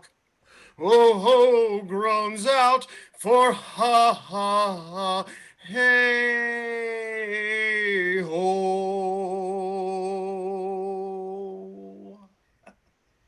In love, i' faith, to the very tip of the nose. He eats nothing but doves, love, and that breeds hot blood, and hot blood begets hot thoughts, and hot thoughts beget hot deeds, and hot deeds is love. Is this the generation of love? Hot blood, hot thoughts, and hot deeds? Why, they are vipers. Is love a generation of vipers? Sweet Lord, who's afield today? Hector, Deiphobus, Helenus, Antenor, and all the gallantry of Troy. I would fain have armed today, but my Nell would not have it so. How chance my brother Troilus went not? He hangs the lip at something. You know all, Lord Pandarus. Ah, not I, honey, sweet queen. I long to hear how they sped today. You'll remember your brother's excuse? To a hair. Farewell, sweet queen. Commend me to your niece. Oh, I will, sweet queen. Exit. A retreat sounded. There come from field. Let us to Priam's hall to greet the warriors. Sweet Helen, I must woo you to help unarm our Hector. His stubborn buckles with these your white enchanting fingers touched shall more obey than to the edge of steel or force of Greekish sinews. You shall do more than all the island kings. Disarm great Hector. 'Twill make us proud to be his servant, Paris. Yea, what he shall receive of us in duty gives us more palm in beauty than we have. Yea, overshines ourself. Sweet, above thought I love thee. Exeunt. Act 3, Scene 2. The same. Pandarus' orchard. Enter Pandarus and Troilus' boy, meeting.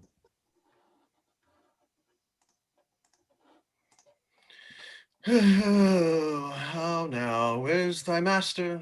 At my cousin Cressida's? No, sir. He stays for you to conduct him thither. Oh, here he comes. Enter Troilus. How now, how now? Sirrah, walk off. Exit boy. Have you seen my cousin?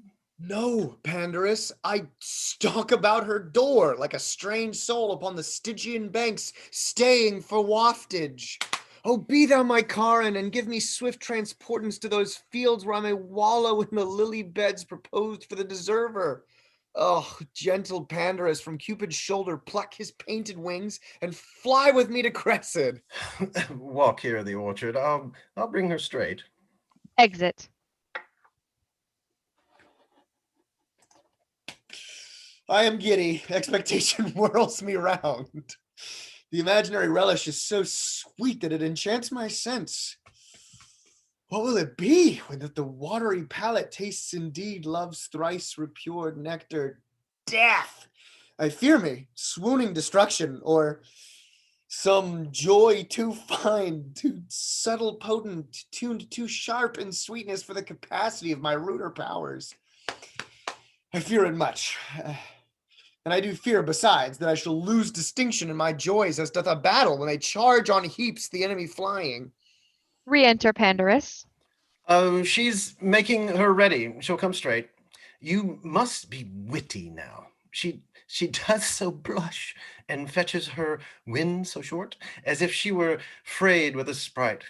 I'll fetch her. It is the prettiest villain. She fetches her breath as short as a new-taken sparrow. Even such a passion doth embrace my bosom. My heart beats thicker than a feverous pulse. And all my powers do their bestowing lose, like vassalage at unawares encountering the eye of majesty. Come. What did you blush? Shame's a baby. Here she is now. Swear the oath now to her that you have sworn to me. What, are you gone again? You must be watched ere you be made tame, must you? Come your ways. And you draw backward, we'll put you in the fills. Why do you not speak to her? Come, draw this curtain and let's see your picture. Alas the day, how loath you are to offend daylight, and 'twere dark you'd close sooner. So, rub on, and kiss the mistress. How now? A kiss and a fee farm build there, carpenter. The air is sweet. Nay, nay, nay, you shall fight your hearts out ere I part you. The falcon has the tercel for all the ducks in the river. Go to, go to.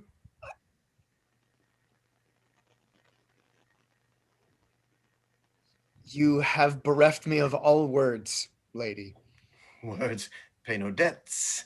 Give her deeds.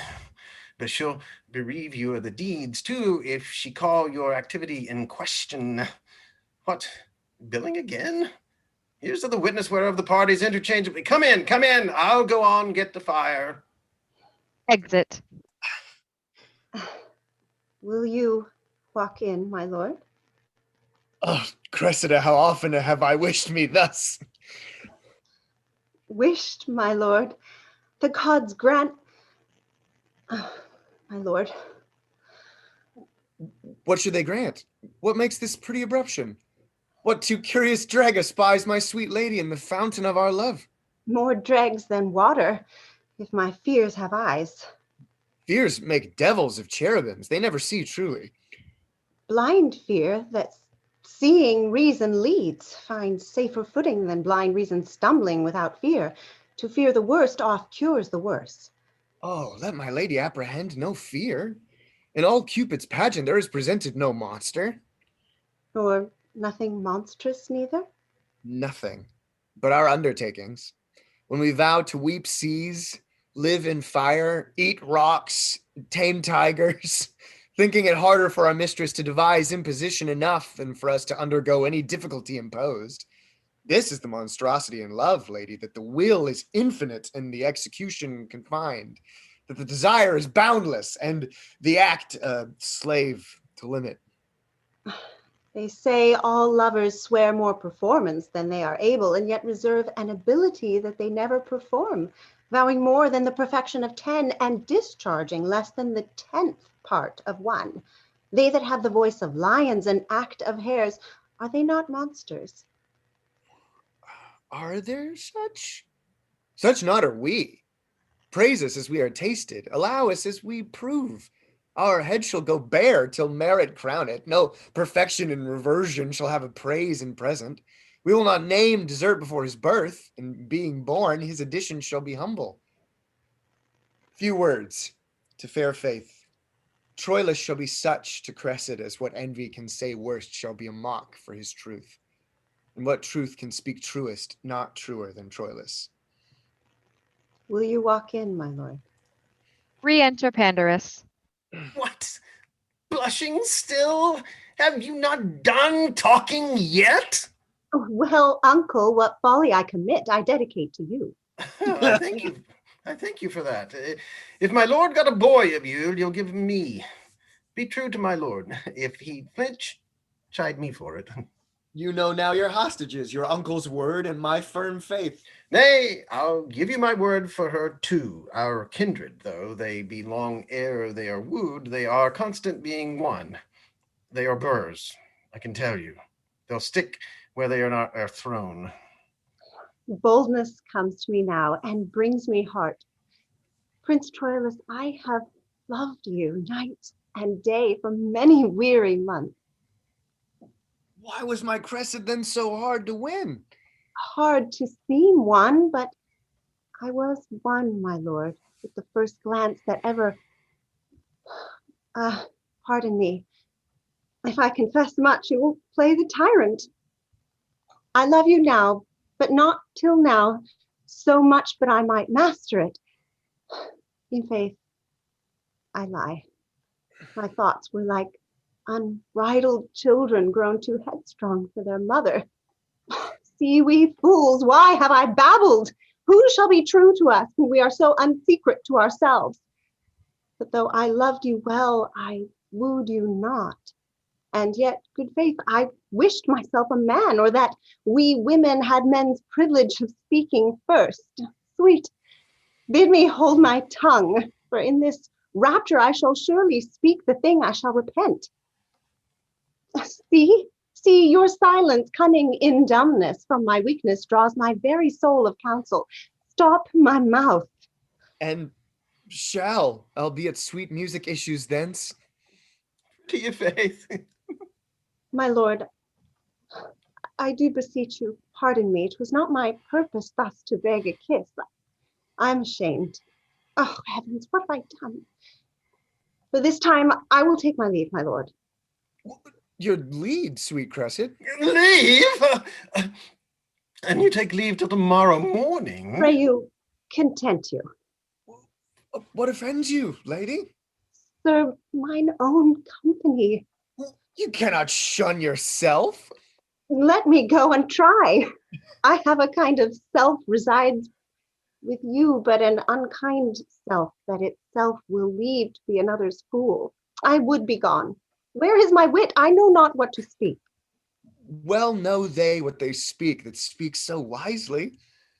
Perchance, my lord, I show more craft than love, and fell so roundly to a large confession to angle for your thoughts, but you are wise, or else you not in love. For to be wise and love exceeds man's might. That dwells with gods above. Oh, that I thought it could be in a woman. As if it can, I will presume in you, to feed for aye her rampant flames of love, to keep her constancy in plight and youth, outliving beauty's outward, with a mind that doth renew swifter than blood decays. Or that persuasion could but thus convince me that my integrity and truth to you might be affronted with the match and weight of such a winnowed purity in love. How were I then uplifted? But alas, I am as true as truth's simplicity and simpler than the infancy of truth.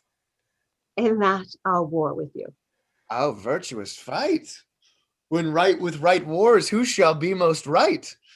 True swains in love shall in the world to come approve their truths by Troilus. When their rhymes, full of protest, of oath, and big compare, want similes, truth tired with iteration, as true as steel, as plantage to the moon, as sun to day, turtle to her mate, as iron to adamant, as earth to the center, yet after all comparisons of truth, as truth's authentic author to be cited, as true as Troilus shall crown up the verse and sanctify the numbers. Prophet may you be.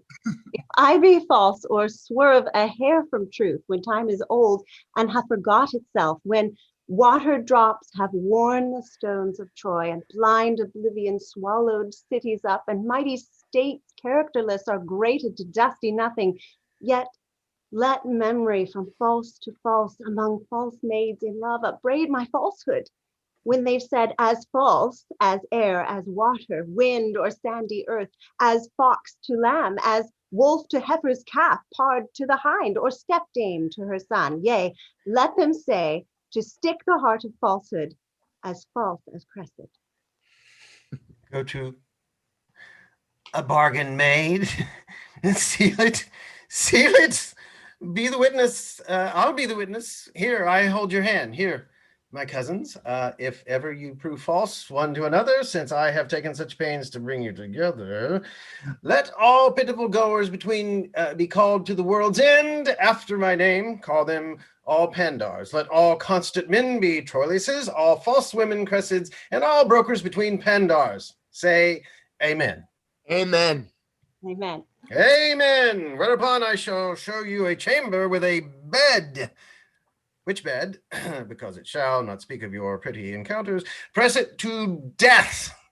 Away! And Cupid grant all tongue-tied maidens here bedchamber Pandar to provide this gear. Exeunt.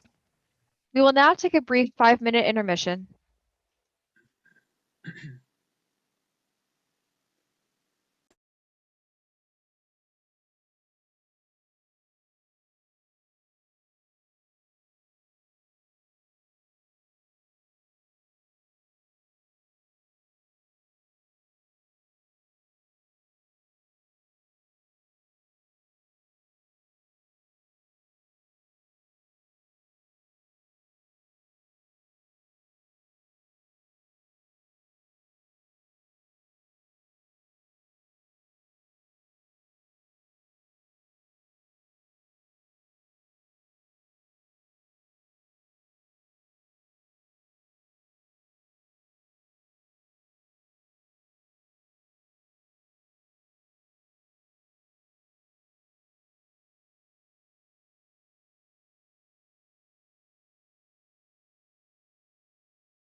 Welcome back to the International Shakespeare Players reading of Troilus and Cressida. We will now continue with Act 3, Scene 3. Enter Agamemnon, Ulysses, Diomedes, Nestor, Ajax, Menelaus, and Calchas. Now, princes, for the service I have done you, the advantage of the time prompts me aloud to crawl for recompense. Appear to your mind that, through the sight I bear in things to love, I have abandoned Troy, left my possessions, incurred a traitor's name, exposed myself from certain and possessed inconveniences to doubtful fortunes, sequestering me from all that time, acquaintance, custom, and condition made tame and most familiar to my nature. And here do you service, I am as new into the world, strange, unacquainted. I do beseech you, in way of taste, to give me now a little benefit out of those many registered in promise, which you say live to come in my benefit. What wouldst thou of us, Trojan? Make demand. You have a Trojan prisoner called Antenor, yesterday took. Troy holds him very dear. Often have you, thanks therefore, desired my Cressida in right great exchange, whom Troy hath still denied. But this Antenor, I know, is such a rest on their affairs, that their negotiations all must slack, wanting his manage. And they will most give us a prince of blood, a son of Priam in charge of him. Let him be sent, great princes, and he shall buy my daughter, and her presence shall quite strike off all service I have done in most accepted pain. Let Diomedes bear him, and bring us Cressida hither. Calchas shall have what he requests of us. Good Diomed, furnish you fairly for this interchange. Withal bring word if Hector will tomorrow be answered in his challenge. Ajax is ready. This shall I undertake, and 'tis a burden which I am proud to bear. Exeunt Diomedes and Calchas. Enter Achilles and Patroclus before their tent.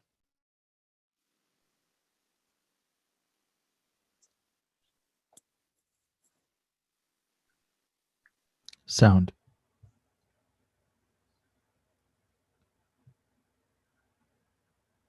Wren.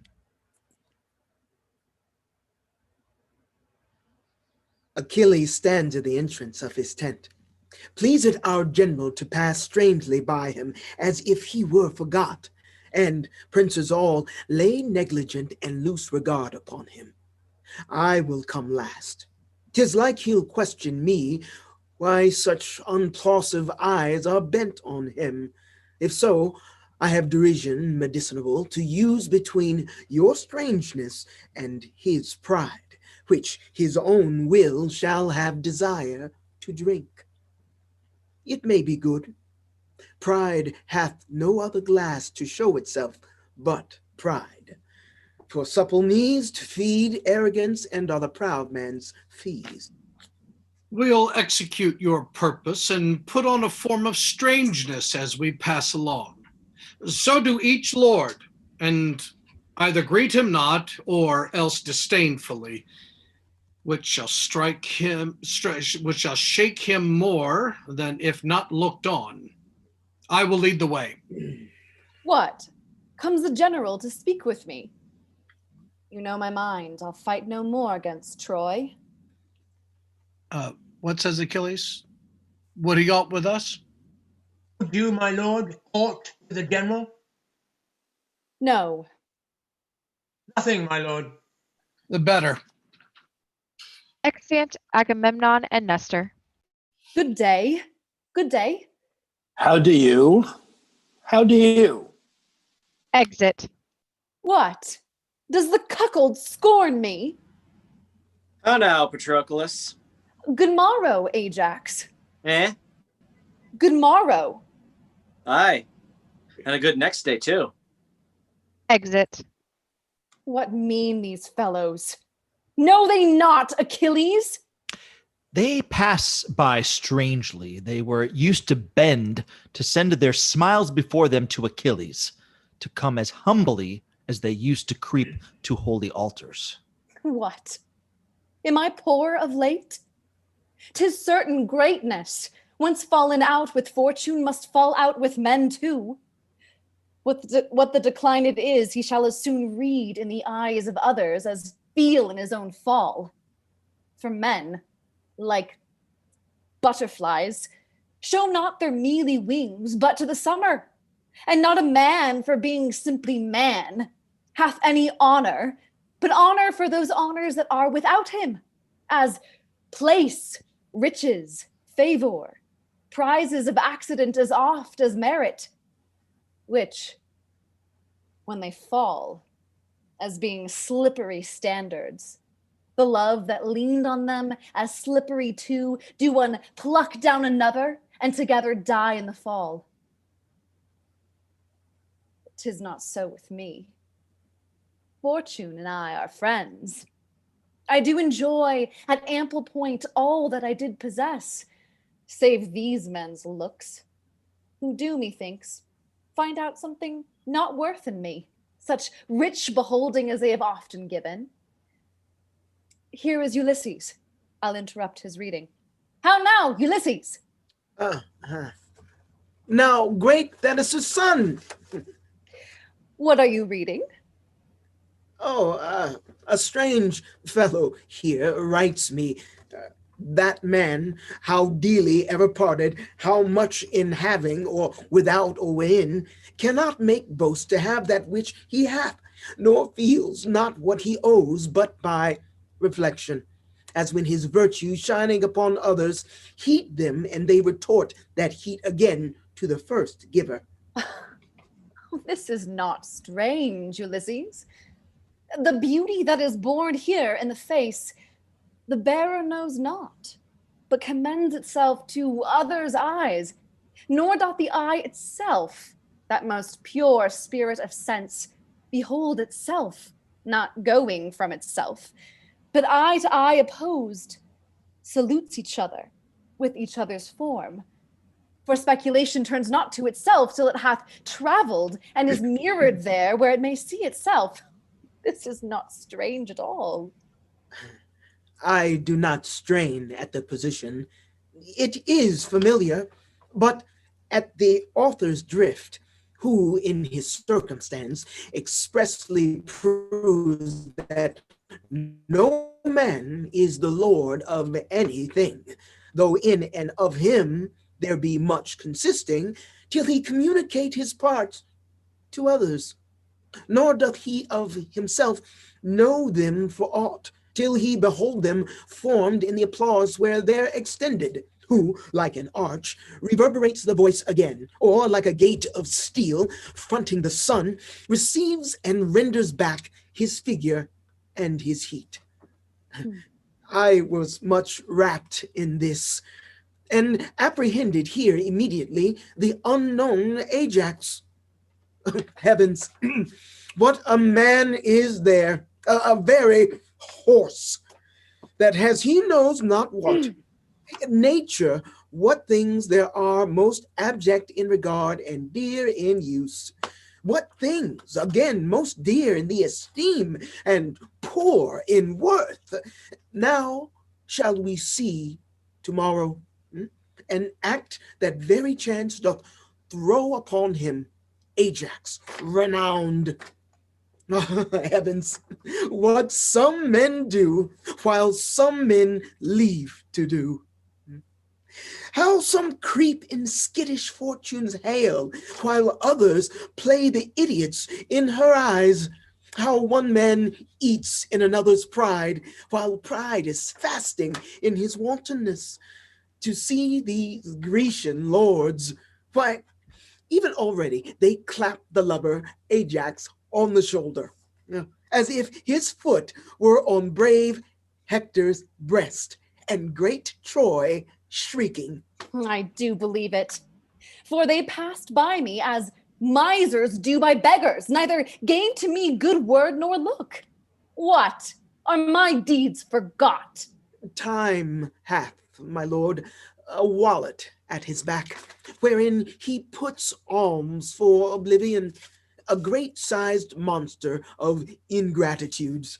Those scraps are good deeds past, which are devoured as fast as they are made, forgot as soon as done.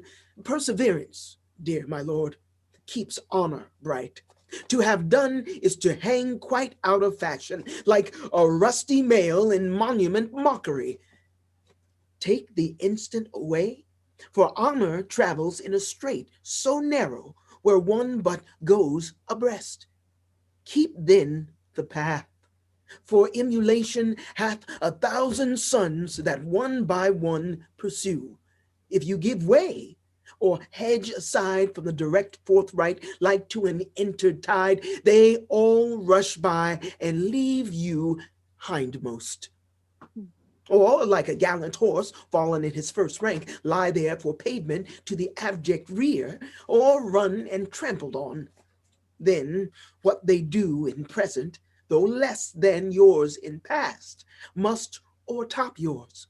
For time is like a fashionable host that slightly shakes his parting guest by the hand, and with his arms outstretched as he would fly, grasps in the comer.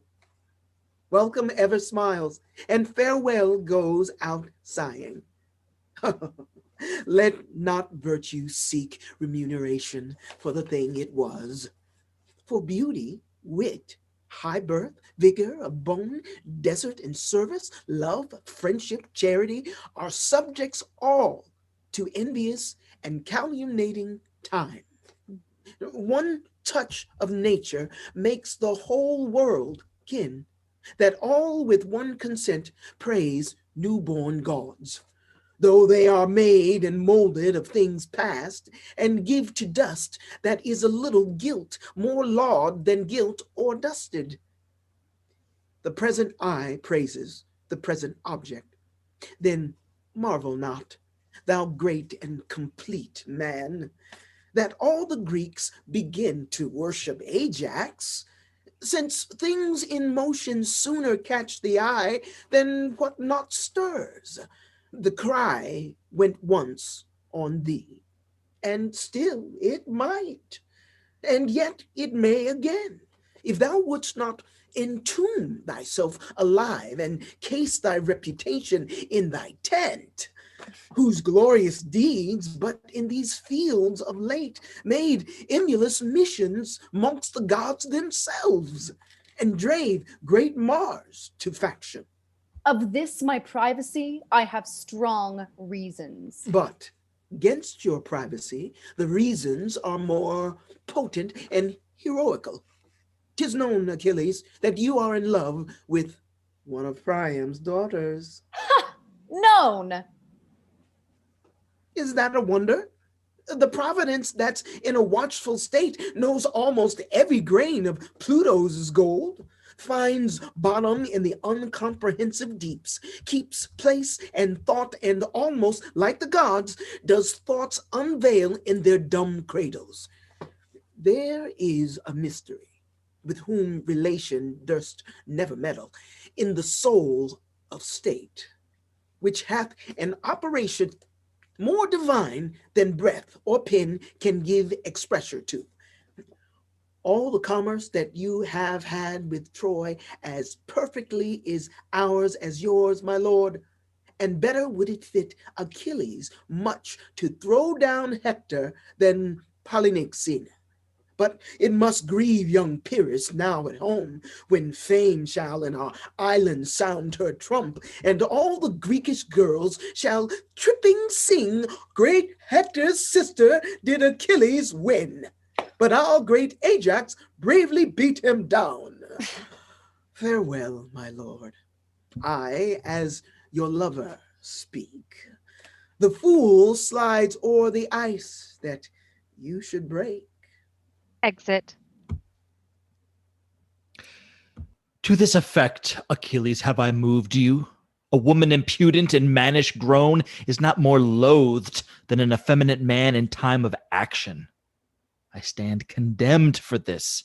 They think my little stomach to the war and your great love to me restrains you thus. Sweet, rouse yourself, and the weak, wanton Cupid shall from your neck unloose his amorous fold, and like a dewdrop from the lion's mane, be shook to air. Shall Ajax fight with Hector? Aye, and perhaps receive much honor by him. I see my reputation is at stake. My fame is shrewdly gored. Oh, then, beware. Those wounds heal ill that men do give themselves. Omission to do what is necessary seals a commission to a blank of danger. And danger, like an ague, subtly taints even then when sit idly in the sun. Go call Thersites hither. Sweet Patroclus. I'll send the fool to Ajax and desire him to invite the Trojan lords after the combat to see us here unarmed. I have a woman's longing, an appetite that I am sick withal, to see great Hector in his weeds of peace, to talk with him and to behold his visage, even to my full of view. Enter Thersites. A labor saved. Oh, wonder. What? Ajax goes up and down the field asking for himself. How so? He must fight singly tomorrow with Hector, and is so prophetically proud of an heroical cudgeling that he raves in saying nothing. How can that be? Why, he stalks up and down like a peacock, astride in a stand, ruminates like an hostess that hath no arithmetic but her brain to set down her reckoning, bites his lip with a politic regard, as who should say, there were wit in this head, and it twere out, and so there is, but it lies as coldly in him as fire in a flint, which will not show without knocking. The man's undone forever, but if Hector break not his neck in the combat, he'll break it himself in vainglory. He knows not me. I said, good morrow, Ajax, and he replies, thanks, Agamemnon. What think you of this man that takes me for the general? He's grown a very land fish, languageless, a monster, a plague of opinion. A man may wear it on both sides like a leather jerkin. Thou must be my ambassador to him, Thersites. What, I? Why, he'll answer nobody. He professes not answering. Speaking is for beggars. He wears his tongue in his arms. I will put on his presence. Let Patroclus make demands to me. You shall see the pageant of Ajax. To him, Patroclus.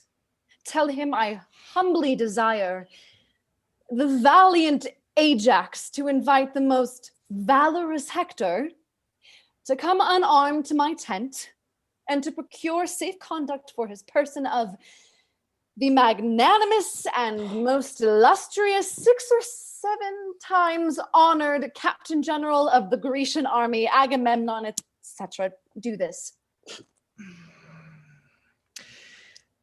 Jove bless great Ajax. I come from the worthy Achilles, who most humbly desires you to invite Hector to his tent and to procure safe conduct from Agamemnon. Agamemnon. Aye, my lord. What say you to it? God be with you with all my heart. Your answer, sir. If tomorrow be a fair day, by 11 o'clock, it will go one way or other. Howsoever, he shall pay for me ere he has me. Your answer, sir. Fare you well with all my heart. Why, but he is not in this tune, is he? No, but he's at a tune thus. What music will be in him when Hector has knocked out his brains, I know not. But I am sure none, unless the fiddler Apollo get his sinews to make catlings on. Come, thou shalt bear a letter to him straight. Let me bear another to his horse, for that's the more capable creature. My mind is troubled, like a fountain stirred, and I myself see not the bottom of it. Exeunt Achilles and Patroclus. Would the fountain of your mind were clear again, that I might water an ass at it. I had rather be a tick and a sheep than such a valiant ignorance. Exit. Act 4, Scene 1. Troy, a street. Enter from one side Aeneas and a servant, with a torch from the other, Paris, Deiphobus, Antenor, Diomedes, and others with torches. See, ho! Who is that there? It is the Lord Aeneas. Is the prince there in person? Had I so good occasion to lie long as you, Prince Paris, nothing but heavenly business should rob my bedmate of my company. That's my mind too. Good morrow, Lord Aeneas. Valiant Greek Aeneas, take his hand. Witness the process of your speech, wherein you told how Diomed, a whole week by days, did haunt you in the field. Health to you, valiant sir, during all question of the gentle truce. But when I meet you armed as black defiance's heart can think or courage execute. The one and other Diomed embraces. Our bloods are now in calm, and so long health. But when contention and occasion meet, by Jove, I'll play the hunter for thy life with all my force, pursuit, and policy. And thou shalt hunt a lion that will fly with his face backward. In humane gentleness, welcome to Troy. Now by Anchises' life, welcome indeed. By Venus's hand, I swear, no man alive can love in such a sort the thing he means to kill more excellently. We sympathize. Jove, let Aeneas live. If to my sword his fate be not the glory, 1,000 complete courses of the sun. But in mine emulous honor, let him die with every joint a wound, and that tomorrow. We know each other well. We do, and long to know each other worse. This is the most despiteful, gentle greeting, the noblest hateful love that e'er I heard of. What business, Lord, so early? I was sent for to the king, but why I know not. His purpose meets you? 'Twas to bring this Greek to Calchas' house, and there to render him for the enfreed Antenor, the fair Cressida. Let's have your company, or if you please, haste there before us. I constantly do think, or rather call my thought a certain knowledge. My brother Troilus lodges there tonight. Rouse him and give him note of our approach. With the whole quality whereof, I fear we shall be much unwelcome. That I assure you. Troilus had rather Troy were born to Greece than Cressida born from Troy. There is no help. The bitter disposition of the time will have it so. On, Lord, we'll follow you. Good morrow all. Exit with servant. And tell me, noble Diomed, faith, tell me true, even in the soul of sound good fellowship, who in your thoughts merits fair Helen best, myself or Menelaus? Both alike. He merits well to have her that doth seek her, not making any scruple of her soilure, with such a hell of pain and world of charge, and you as well to keep her, that defend her, not palating the taste of her dishonor, with such a costly loss of wealth and friends. He, like a puling cuckold, would drink up the lees and dregs of a flat-tamed peace. You, like a lecher out of whorish loins, are pleased to breed out of your inheritors. Both merits poised, each weighs, nor less nor more. You are But too he is bitter. as he, the heavier for a whore. You are too bitter to your countrywoman. She's bitter to her country. Hear me, Paris. For every false drop of her body veins, a Grecian's life has sunk. For every scruple of her contaminated carrion weight, a Trojan hath been slain. Since she could speak, she has not given so many good words, breath, as for her Greeks and Trojans suffered death. Fair Diomed, you do as chapmen do, dispraise the thing that you desire to buy, but we in silence hold this virtue well. We'll but commend what we intend to sell. Here lies our way. Exeunt. Act 4, Scene 2. The same. Court of Pandarus' house. Enter Troilus and Cressida. Dear, trouble not yourself, the morn is cold. Then, sweet my lord, I'll call my uncle down. He shall unbolt the gates. Trouble him not. To bed. To bed. Sleep, kill those pretty eyes, and give his soft attachment to thy senses as infants empty of all thought. Good morrow, then. I prithee now to bed. Are you aweary of me? Oh, Cressida! But that the busy day, waked by the lark, hath roused the ribald crows, and dreaming night will hide our joys no longer, I would not from thee. Night hath been too brief. Beshrew the witch! With venomous white she stays as tediously as hell, but flies the grasps of love, with wings more momentary swift than thought. You will catch cold and curse me. You tarry. You men will never tarry. Oh, foolish Cressid. I might have still held off, and then you would have tarried. Hark, there's one up. Within. What's all the doors open here? It is your uncle. Pestilence on him. Now he will be mocking. I shall have such a life. Enter Pandarus. How now? How go, maidenheads? Here you maid. Where's my cousin Cressid? Go hang yourself, you naughty mocking uncle. You bring me to do, and then you flout me too. To do what? To do what? Let her say what. What have I brought you to do? Come, beshrew your heart. You'll ne'er be good, nor suffer others. Alas, poor wretch. Poor Capoccia. Hast not slept tonight? Would not he a naughty man, let it sleep? A bugbear take him. Did I not tell you? Would he were knocked in the head. Knocking within. Who's at the door? Good uncle, go and see. My lord, come you again into my chamber. You smile and mock me as if I meant naughtily. Come, you are deceived. I think no such thing. Knocking within. How earnestly they knock. Pray you, come in. I would not for half Troy have you seen here. Exeunt Troilus and Cressida. Who's there? What's the matter?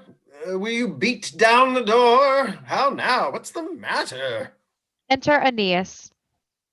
Good morrow, Lord, good morrow. Oh, who's there? My lord Aeneas, by my troth. I knew you not. What news with you so early? Is not Prince Troilus here? Here? What shall he do here? Come, he is here, my lord, do not deny him. It doth import him much to speak with me. Is he here, you say?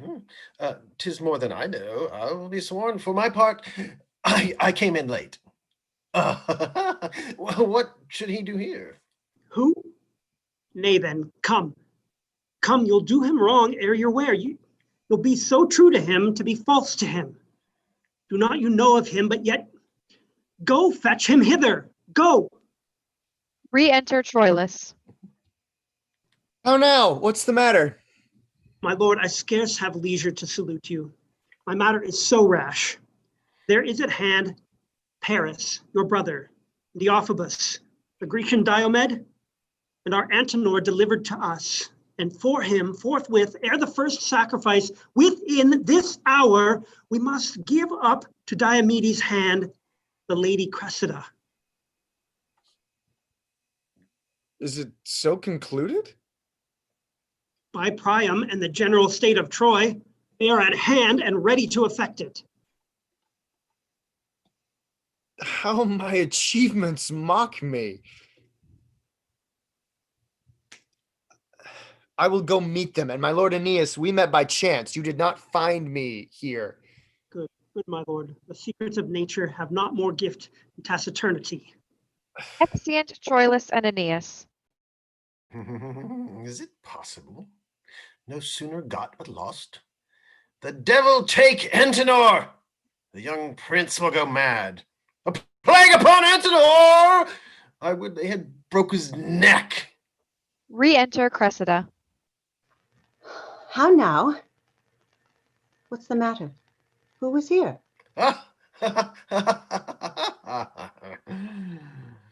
Why sigh you so profoundly? Where's my lord? Gone? Tell me, sweet uncle, what's the matter? Would I were as deep under the earth as I am above. Oh, the gods, what's the matter? Pray thee, get thee in. Would thou hadst ne'er been born. Oh, I knew thou wouldst be his death. Oh, poor gentleman, a plague upon Antenor! Good uncle, I beseech you, on my knees, beseech you. What's the matter? Thou must be gone, wench. Thou must be gone. Thou art changed for Antenor. Thou must to thy father and be gone from Troilus. Till 'twill be his death. 'Twill be his bane. He cannot bear it. Oh, you immortal gods, I will not go. Thou must. I will not, uncle. I have forgot my father. I know no touch of consanguinity, no kin, no love, no blood, no soul so near me as the sweet Troilus.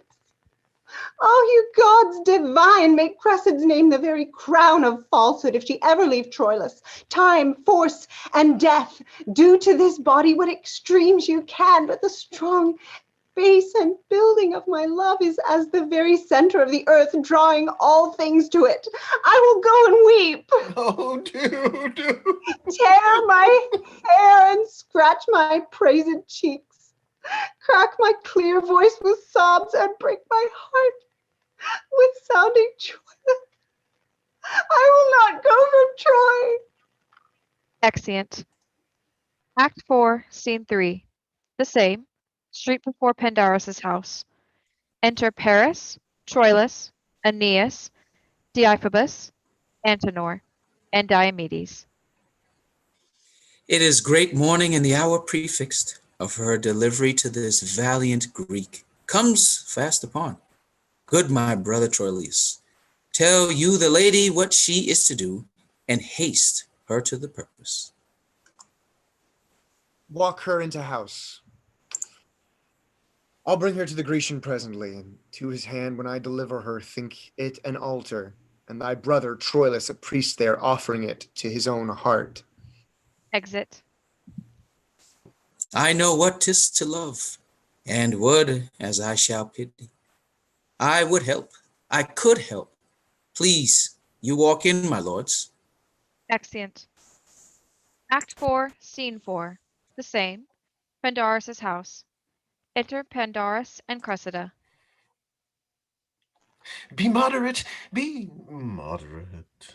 Why tell you me of moderation? The grief is fine, full, perfect, that I taste it, and violenteth in a sense as strong as that which causeth it. How can I moderate it? If I could temporize with my affection, or brew it to a weak and colder palate, the like allayment could I give my grief.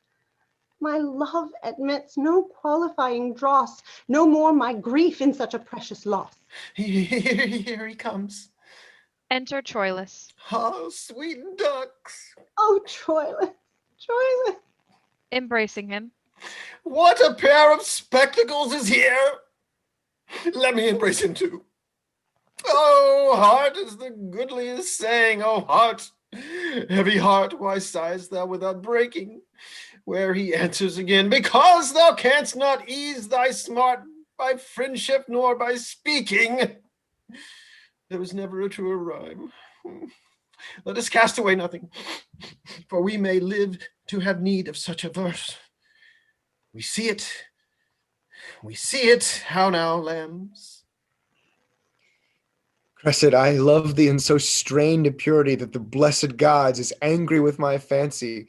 More bright in zeal than the devotion which cold lips blow to their deities. Take thee from me. Of the gods' envy. This is too plain a case. And is it true that I must go from Troy? A hateful truth. What? And from Troilus too? from Troy and Troilus. Is it possible?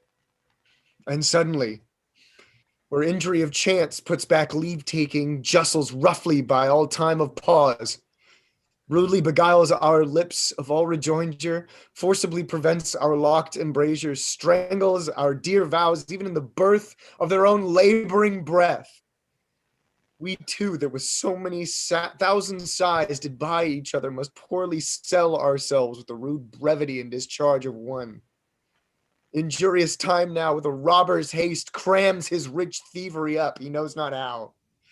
As many farewells as be stars in heaven, with distinct breath and consigned kisses to them, he fumbles up into a loose adieu, and scants us with a single famished kiss, distasted with the salt of broken tears.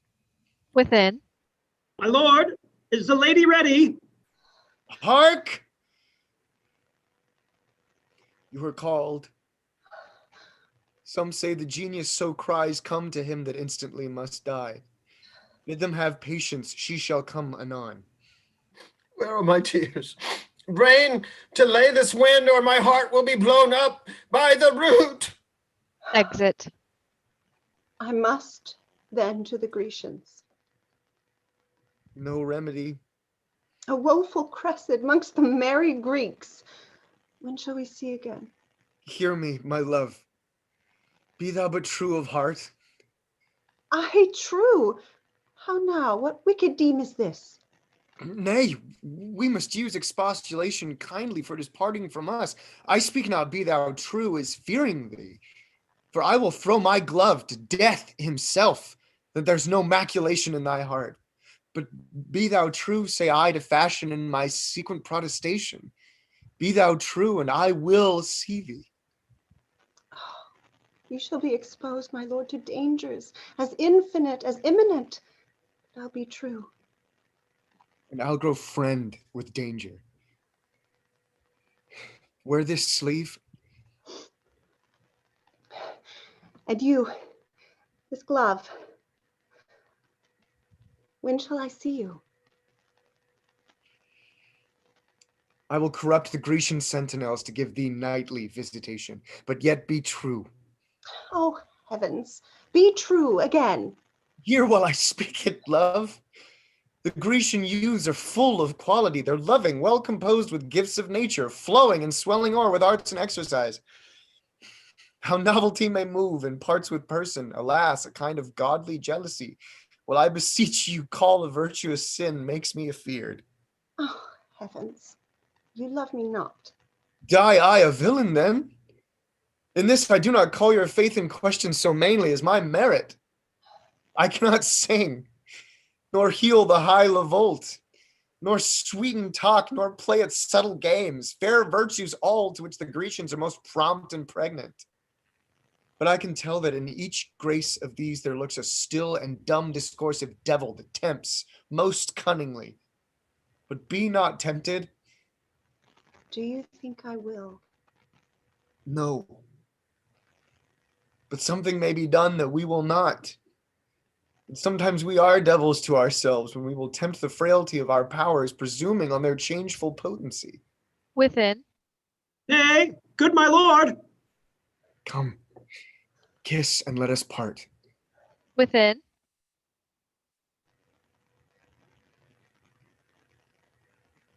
Good brother, come you hither, and bring Aeneas and the Grecian with you.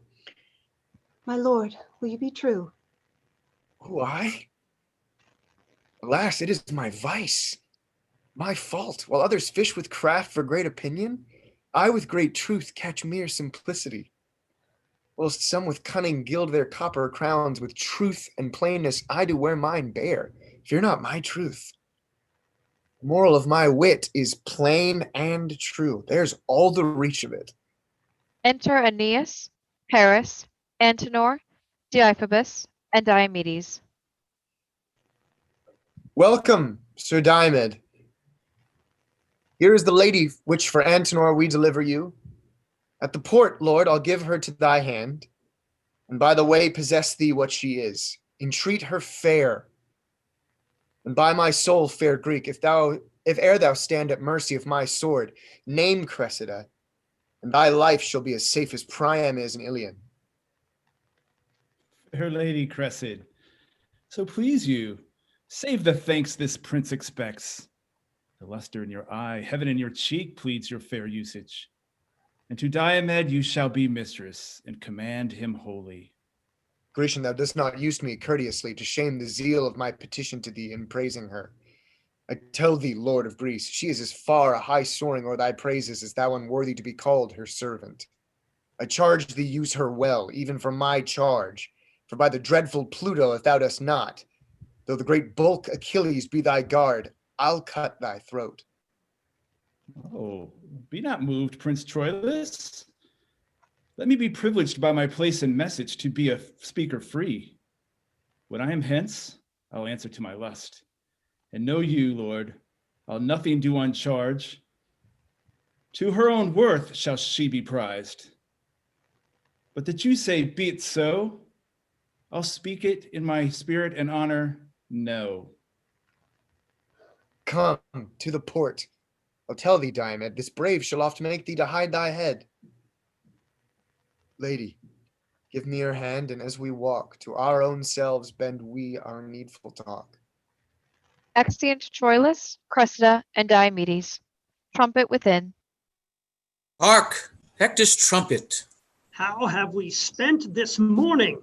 The prince must think me tardy and remiss that soar to ride before him to the field. 'Tis Troilus' fault. Come, come, to the field with him. Let us make ready straight. Yea, with a bridegroom's fresh alacrity, let us address to tend on Hector's heels. The glory of our Troy doth this day lie on his fair worth and single chivalry. Exeunt. Act 4, Scene 5. The Grecian camp. List set out. Enter Ajax, armed, Agamemnon, Achilles, Patroclus, Menelaus, Ulysses, Nestor, and others. Here art thou an appointment fresh and fair, anticipating time with starting courage. Give with thy trumpet a loud note to Troy, thou dreadful Ajax, that the appalled air may pierce the head of the great combatant and hail him hither. Thou, trumpet, there's my purse. Now crack thy lungs and split thy brazen pipe. Blow, villain, till they've sphered Bias' cheek, outswell the colic of puffed Aquilon. Come, stretch thy chest and let thy eyes spout blood. Thou blowst for Hector. Trumpet sounds. No trumpet answers. 'Tis but early days. Is not yon Diomed with Calchas' daughter? 'Tis he. I ken the manner of his gait. He rises on the toe. That spirit of his in aspiration lifts him from the earth. Enter Diomedes with Cressida. Is this the Lady Cressid? Even she. Most dearly welcome to the Greeks, sweet lady. Our general doth salute you with a kiss. Yet is the kindness but particular. 'Twere better she were kissed in general. And very courtly counsel, I'll begin. So much for Nestor. I'll take what winter from your lips, fair lady. Achilles bids you welcome. I had good argument for kissing once. But that's no argument for kissing now. For this popped Paris in his hardiment and parted thus you and your argument. Oh, deadly gall and theme of all our scorns, for which we lose our heads to gild his horns. The first was Menelaus' kiss. This, mine. Patroclus kisses you. Oh, this is trim. Paris and I kiss evermore for him. I'll have my kiss, sir. Lady, by your leave. In kissing, do you render or receive? Both take and give. I'll make my match to live. The kiss you take is better than you give. Therefore, no kiss. I'll give you boots. I'll give you 3 for 1. You're an odd man. Give even or give none. An odd man, lady. Every man is odd. No, Paris is not. For you know 'tis true that you are odd, and he is even with you. You fill up me over the head. No, I'll be sworn. It were no match, your nail against his horn. May I, sweet lady, beg a kiss of you? You may. I do desire it. Why? Beg, then. Why, then, for Venus's sake, give me a kiss, when Helen is a maid again, and his. I am your debtor. Claim it when it's due. Never's my day, and then a kiss of you. Lady, a word. I'll bring you to your father. Exit with Cressida. A woman of quick sense. Fie, fie upon her! There's language in her eye, her cheek, her lip, nay, her foot speaks. Her wanton spirits look out at every joint and motive of her body. These encounterers, so glib of tongue, that give accosting welcome ere it comes, and wide unclasp the tables of their thoughts to every ticklish reader. Set them down for sluttish spoils of opportunity and daughters of the game. Trumpet within. Trojans, Trojans, trumpet. Trojan's trumpet.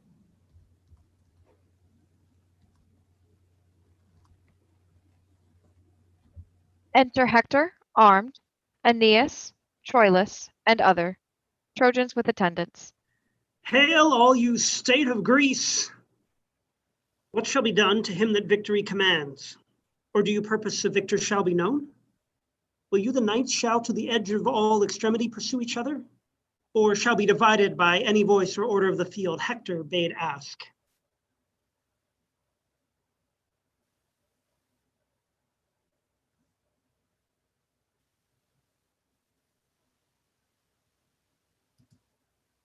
Which way would Hector have it?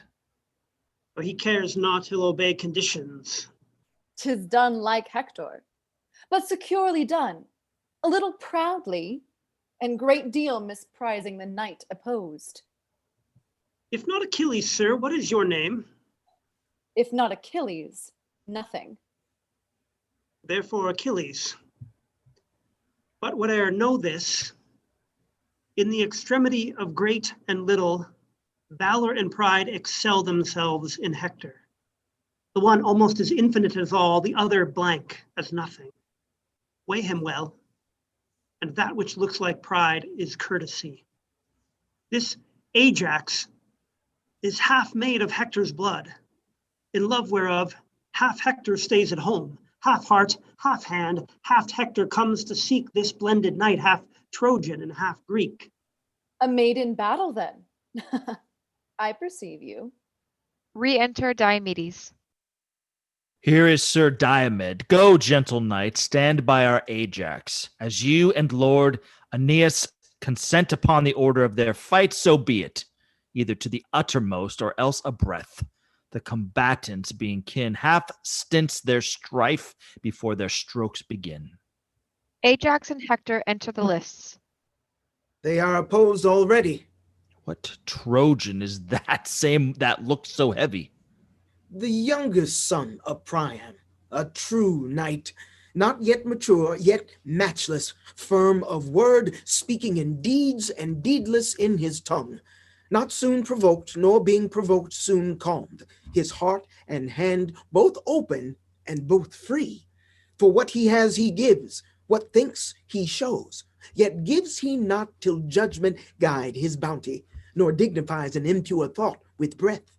Manly as Hector, but more dangerous, for Hector in his blaze of wrath subscribes to tender objects, but he in heat of action is more vindictive than jealous love. They call him Troilus, and on him erect a second hope, as fairly built as Hector. Thus says Aeneas, one that knows the youth even to his inches, and with private soul did in great Ilion thus translate him to me. Alarum. Hector and Ajax fight. They are in action. Now, Ajax, Hold thine own. Hector, thou sleepest. Awake thee. His blows are well disposed. There, Ajax. You must know more. Trumpets cease. Princes, enough. So please you. I am not warm yet. Let us fight again. As Hector pleases. Why then will I know more? Thou art great lord, my father's sister's son, a cousin German to great Priam's seed. The obligation of our blood forbids a gory emulation twixt us twain. Were thy commixtion Greek and Trojan, so that thou couldst say, this hand is Grecian all, and this is Trojan. The sinews of this leg all Greek, and this all Troy. My mother's blood runs on the dexter cheek, and this sinister bound in my father's. By Jove multipotent, thou shouldst not bear from me a Greekish member, wherein my sword had not impressure made of our rank feud. But the just gods gainsay that any drop thou borrowest from my mother, my sacred aunt, should by my mortal sword be drained. Let me embrace thee, Ajax. By him that thunders thou hast lusty arms. Hector would have them fall upon him thus. Cousin, all honor to thee. I thank thee, Hector. Thou art too gentle and too free a man. I came to kill thee, cousin, and bear hence a great addition earned in thy death. Not Neoptolemus so memorable, on whose bright crest fame with her loud oys cries, this is he, could promise to himself a thought of added honor, torn from Hector. There is expectance here from both the sides. What further you will do? We'll answer it. The issue is embracement. Ajax, farewell. If I might in entreaties find success, as sled I have the chance, I would desire my famous cousin to our Grecian tents. 'Tis Agamemnon's wish, and great Achilles doth long to see unarmed the valiant Hector. Aeneas, call my brother Troilus to me and signify this loving interview to the expectors of our Trojan part. Desire them home. Give me thy hand, cousin. I will go eat with thee and see your knights. Great Agamemnon comes to meet us here. The worthiest of them tell me name by name, but for Achilles, mine own searching eyes shall find him by his large and portly size. Worthy of arms, as welcome as to one that would be rid of such an enemy. But that's no welcome. Understand more clear. What's past and what's to come is strewed with husks and formless ruin of oblivion. But in this extant moment, faith and troth, strained purely from all hollow bias drawing, bids thee with most divine integrity from heart of very heart, great Hector, welcome. I thank thee, most imperious Agamemnon. My Troilus. well-thanked Lord of Troy, no less welcome to you.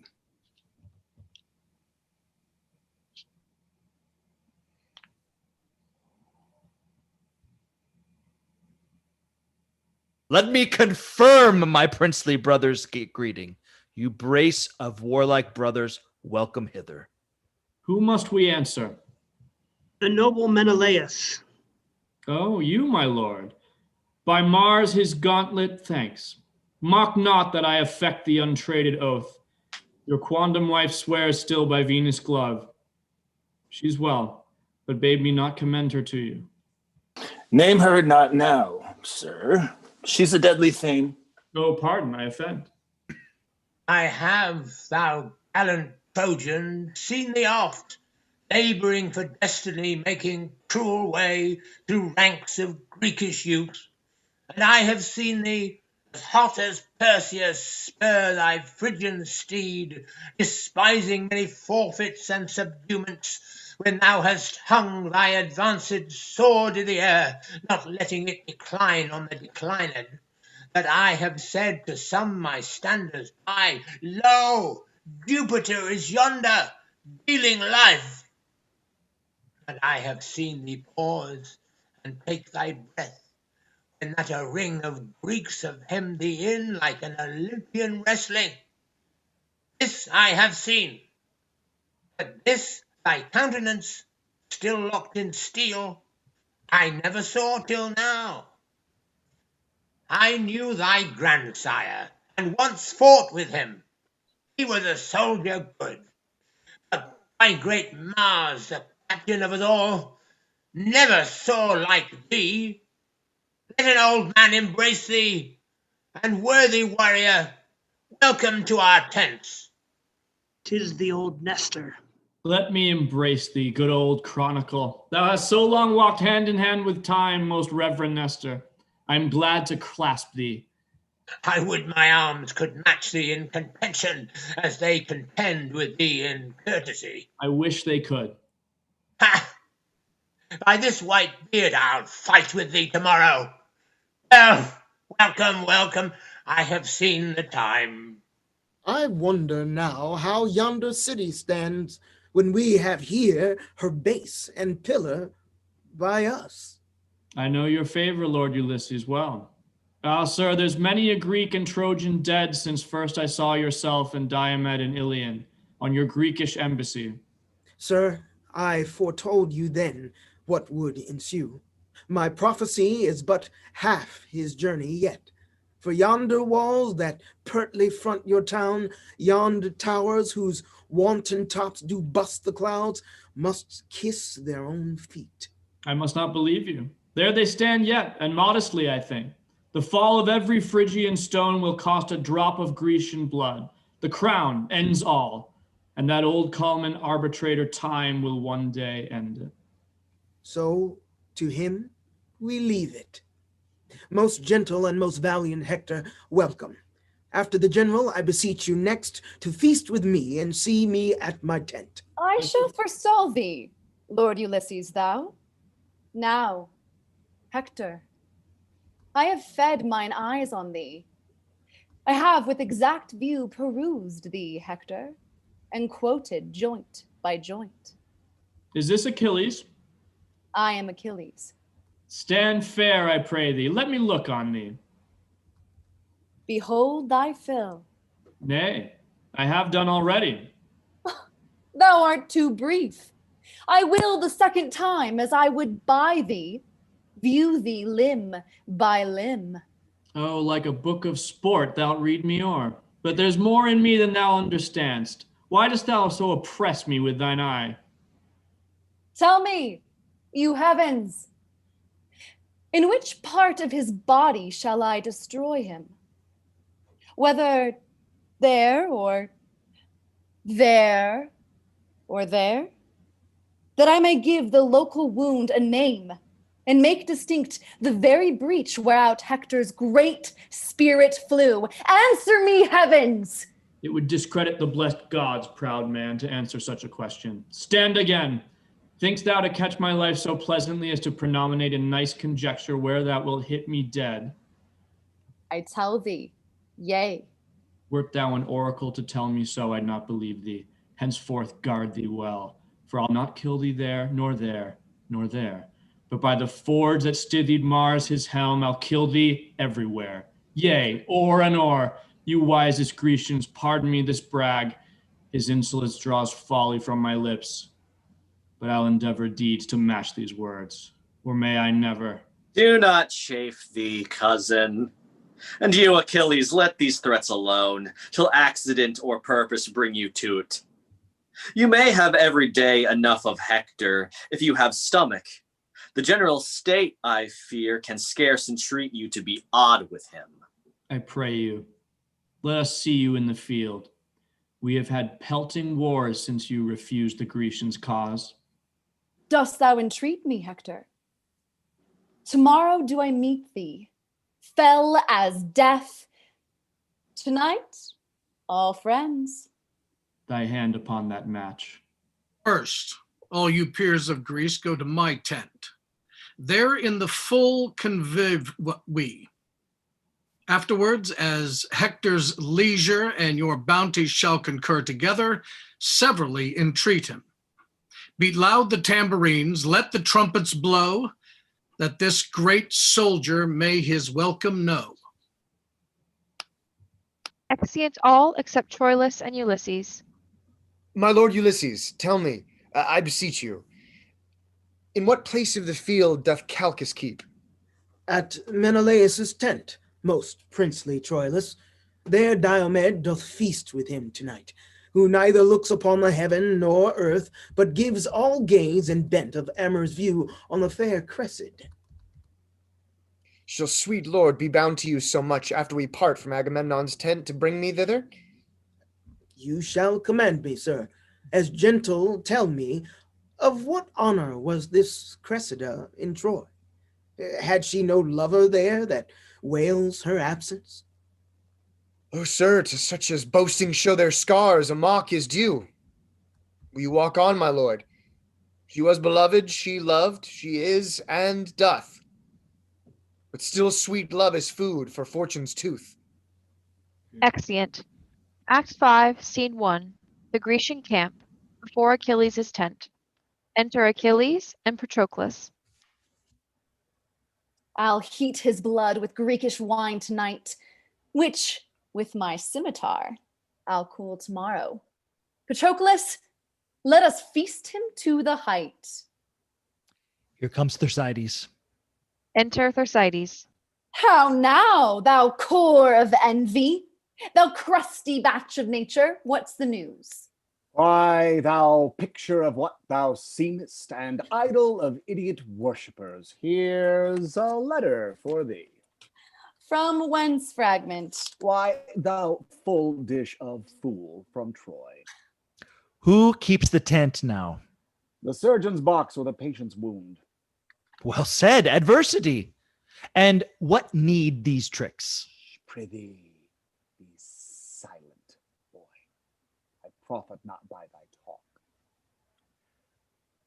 Thou art thought to be Achilles' male varlet.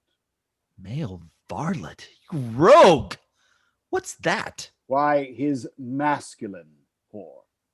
Now the rotten diseases of the south, the guts gripping ruptures, catarrhs, loads of the gravel in the back, lethargies, cold palsies, raw eyes, dirt-rotten livers, wheezing lungs, bladders full of imposthume, sciaticas, lime kilns in the palm, incurable bone ache, and the ribald fee simple of a titter take and take again such preposterous discoveries. Why, thou damnable box of envy, thou! What meanest thou to curse thus? Do I curse thee? Why, no. You ruinous butt. You whoreson indistinguishable cur. No. No.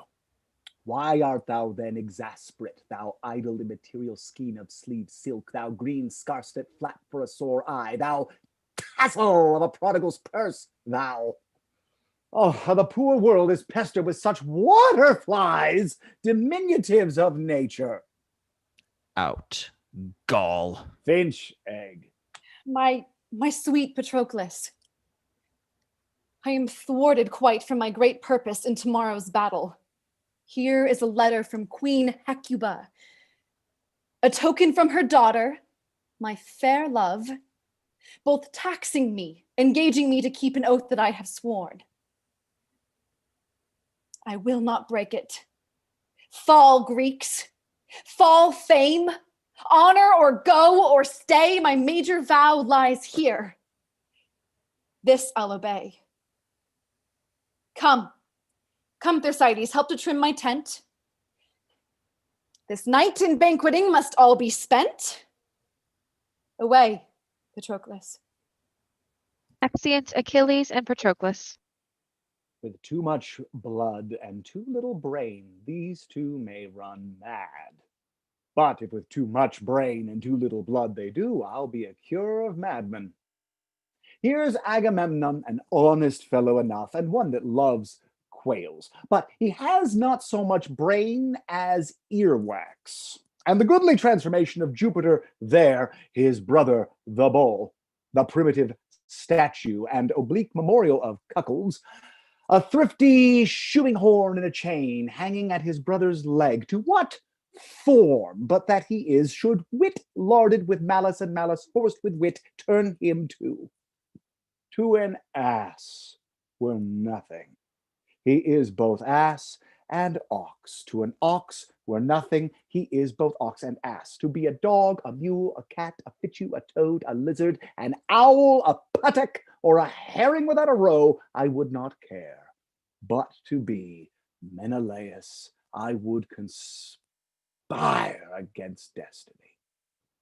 Ask me not what I would be if I were not Thersites. For I care not to be the louse of a lazar, so I were not Menelaus. Heyday, spirits and fires. Enter Hector, Troilus, Ajax, Agamemnon, Ulysses, Nestor, Menelaus, and Diomedes with lights. We go wrong. We go wrong. No, yonder 'tis, there, where we see the lights. I trouble you. Not a whit.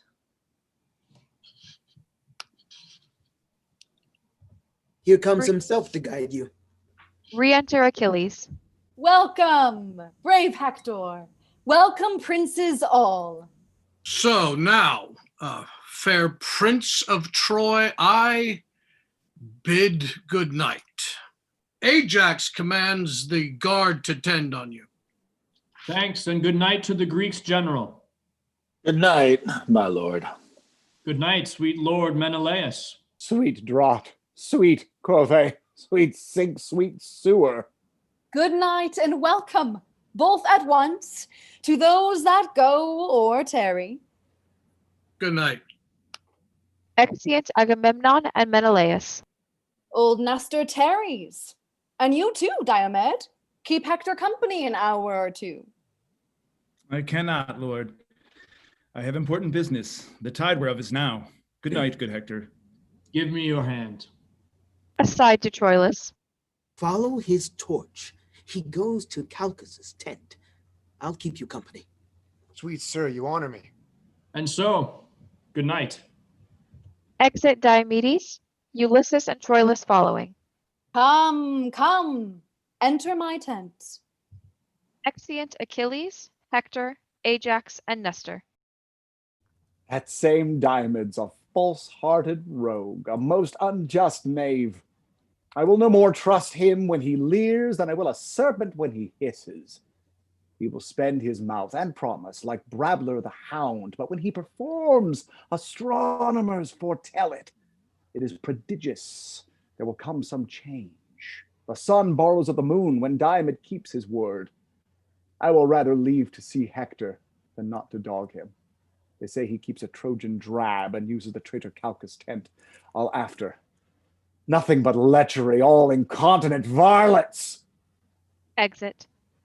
Act 5, Scene 2. The same, before Calchas's tent. Enter Diomedes.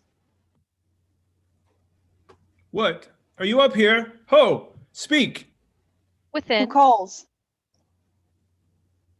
Calchas, I calls? think. Where's your daughter? Within. She comes to you.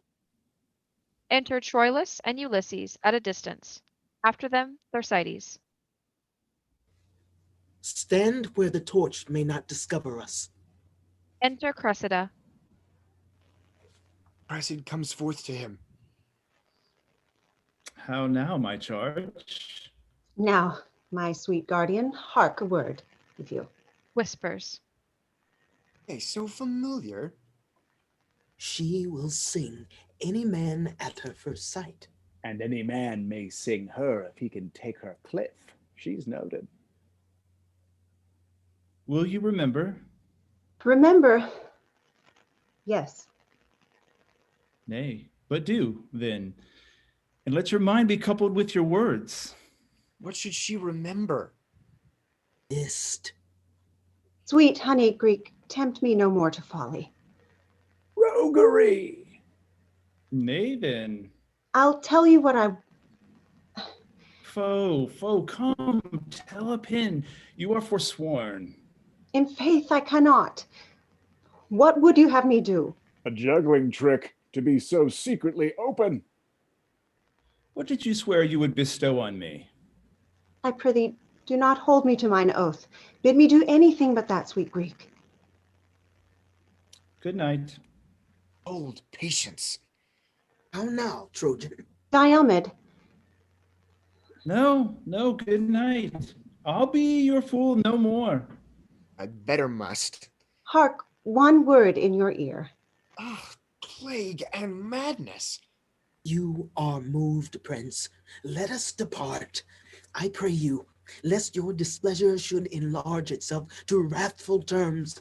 This place is dangerous, the time right deadly. I beseech you, go.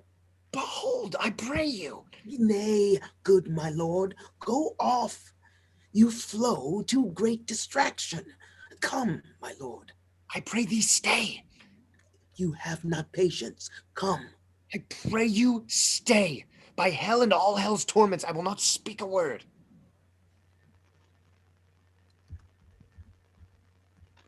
And so, good night. Nay, but you part in anger. That grief thee? A withered truth. Why, how now, lord? By Jove, I will be patient. Guardian, why, Greek. Foe, adieu, you palter. In faith, I do not. Come hither once again. You shake, my lord, at something. Will you go? You will break out. Strokes his cheek. Oh, come. Nay, stay. By Jove, I won't speak a word. There is between my will and all offenses a guard of patience. Stay a little while. How the devil luxury with his fat rump and potato finger tickles these together. Fry, lechery, fry. But will you then? In faith, I will, la. Never trust me else. Give me some token for the surety of it. I'll fetch you one. You have some patience. Fear me not, sweet lord. I will not be myself, nor have cognition of what I feel. I am all patience. Re-enter Cressida. Ooh, now the pledge. Now. Here, Diomed, keep this sleeve. Oh, beauty, where is thy faith? Lord? I will be patient. Outwardly, I will. You look upon that sleeve. Behold it well. He loved me. Oh, false wench. Give it me again. Whose was it? It is no matter. Now I have it again. I will not meet with you tomorrow night. I prithee, Diomed, visit me no more. Now she sharpens. Well said, Whetstone. I shall have it. What's this? Aye, that. Oh, you gods. Oh, pretty pledge. My master now lies thinking in his bed of thee and me, and sighs and takes my glove and gives memorial dainty kisses to it as I kiss thee. Nay, do not snatch it from me. He that takes that doth take my heart withal. I had your heart before. This follows it. I did swear patience. You shall not have it, Diomed. Faith, you shall not. I'll give you something else. I will have this. Whose was it? It is no matter. Come, tell me, whose was it? 'Twas one that loved me better than you will. But now you have it, take it. Whose was it? By all Diana's waiting women yond, and by herself, I will not tell you whose. Tomorrow will I wear it on my helm, and grieve his spirit that dares not challenge it. Wert thou the devil and worest it on thy horn, it should be challenged. Well, 'tis done, 'tis past. And yet 'tis not. I will not keep my word. Why? Then farewell. Thou never shalt mock Diomed again. You shall not go. One cannot speak a word, but it straight starts you. I do not like this fooling. Nor I, by Pluto, but that likes not you pleases me best. What? Shall I come? The hour? I come. Oh, Jove. Do come. I shall be plagued. Farewell. Till then. Good night. I prithee come. Exit Diomedes. Troilus, farewell. One eye yet looks on thee. With my heart the other eye doth see. Ah, poor our sex. This fault in us I find. The error of our eye directs our mind. What error leads must err. Oh, then conclude, minds swayed by eyes are full of turpitude. Exit. A proof of strength she could not publish more, unless she said, my mind is now turned horn. All's done, my lord. It is. Why stay we then? To make a recordation to my soul of every syllable that here was spoke. But if I tell how these two did co-act, shall I not lie in publishing a truth? Sith yet there is credence in my heart, an esperance so obstinately strong that doth invert the attest of eyes and ears, as if those organs had deceptious functions, created only to calumniate. Was Cressida here? I cannot conjure Trojan. She was not, sure. Most sure she was. Why, my negation hath no taste of madness. Nor mine, my lord. Cressida was here, but now. Let it not be believed for womanhood. Think we had mothers, do not give advantage to stubborn critics, apt without a theme for deprivation to square the general sex by Cressida's rule. Rather think this not Cressida. What hath she done, prince, that can soil our mothers? Nothing at all, unless that this were she. Will he swagger himself out on his own eyes? This she? No, this is Diomed's Cressida. If beauty have a soul, this is not she. If souls guide vows, if vows be sanctimonies, if sanctimony be the gods' delight, if there be rule and unity itself, this is not she. Oh, madness of discourse that cause sets up with and against itself. Bifold authority, where reason can revolt without perdition and laws assume all reason without revolt. This is and is not crested. Within my soul there doth conduce a fight of this strange nature that a thing inseparate divides more wider than the sky and earth, and yet the spacious breadth of this division admits no orifex for a point as subtle as Ariadne's broken woof to enter. Instance! Oh, instance, strong as Pluto's gates. Cressida is mine, tied with the bonds of heaven.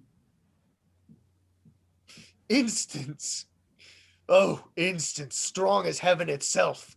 The bonds of heaven are slipped, dissolved, and loosed.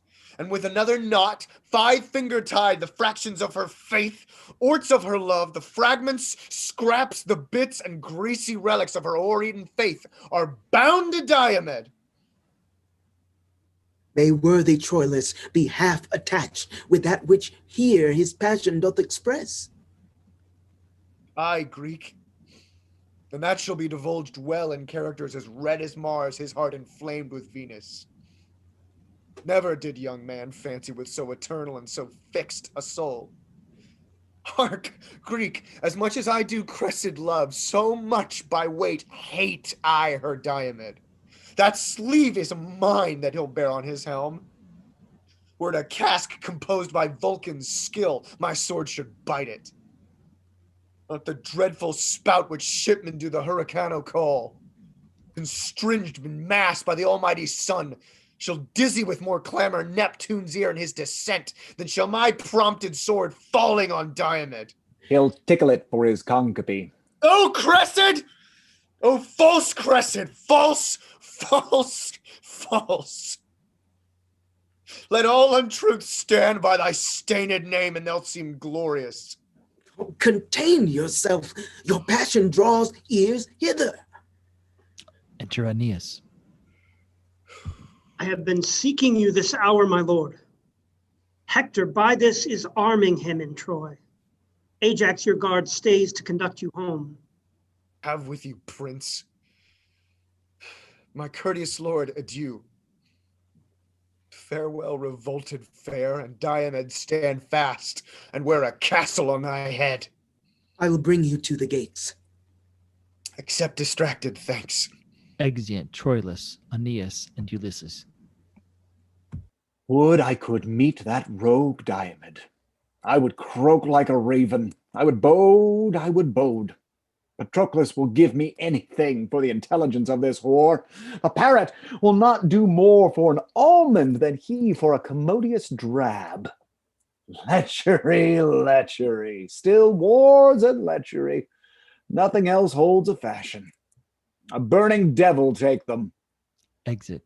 Act 5, Scene 3. Troy, before Priam's palace. Enter Hector and Andromache. When was my lord so much ungently tempered to stop his ears against admonishment? Unarm, and do not fight today. You train me to offend you. Get you in. By all the everlasting gods, I'll go.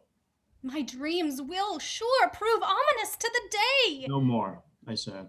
Enter Cassandra. Where is my brother Hector? Here, sister, armed and bloody in intent, consort with me in loud and dear petition. Pursue we him on knees, for I have dreamed of bloody turbulence, and this whole night hath nothing been but shapes and forms of slaughter. Oh, 'tis true. Oh, bid my trumpet sound. No notes of Sally, for the heavens, sweet brother. Be gone, I say.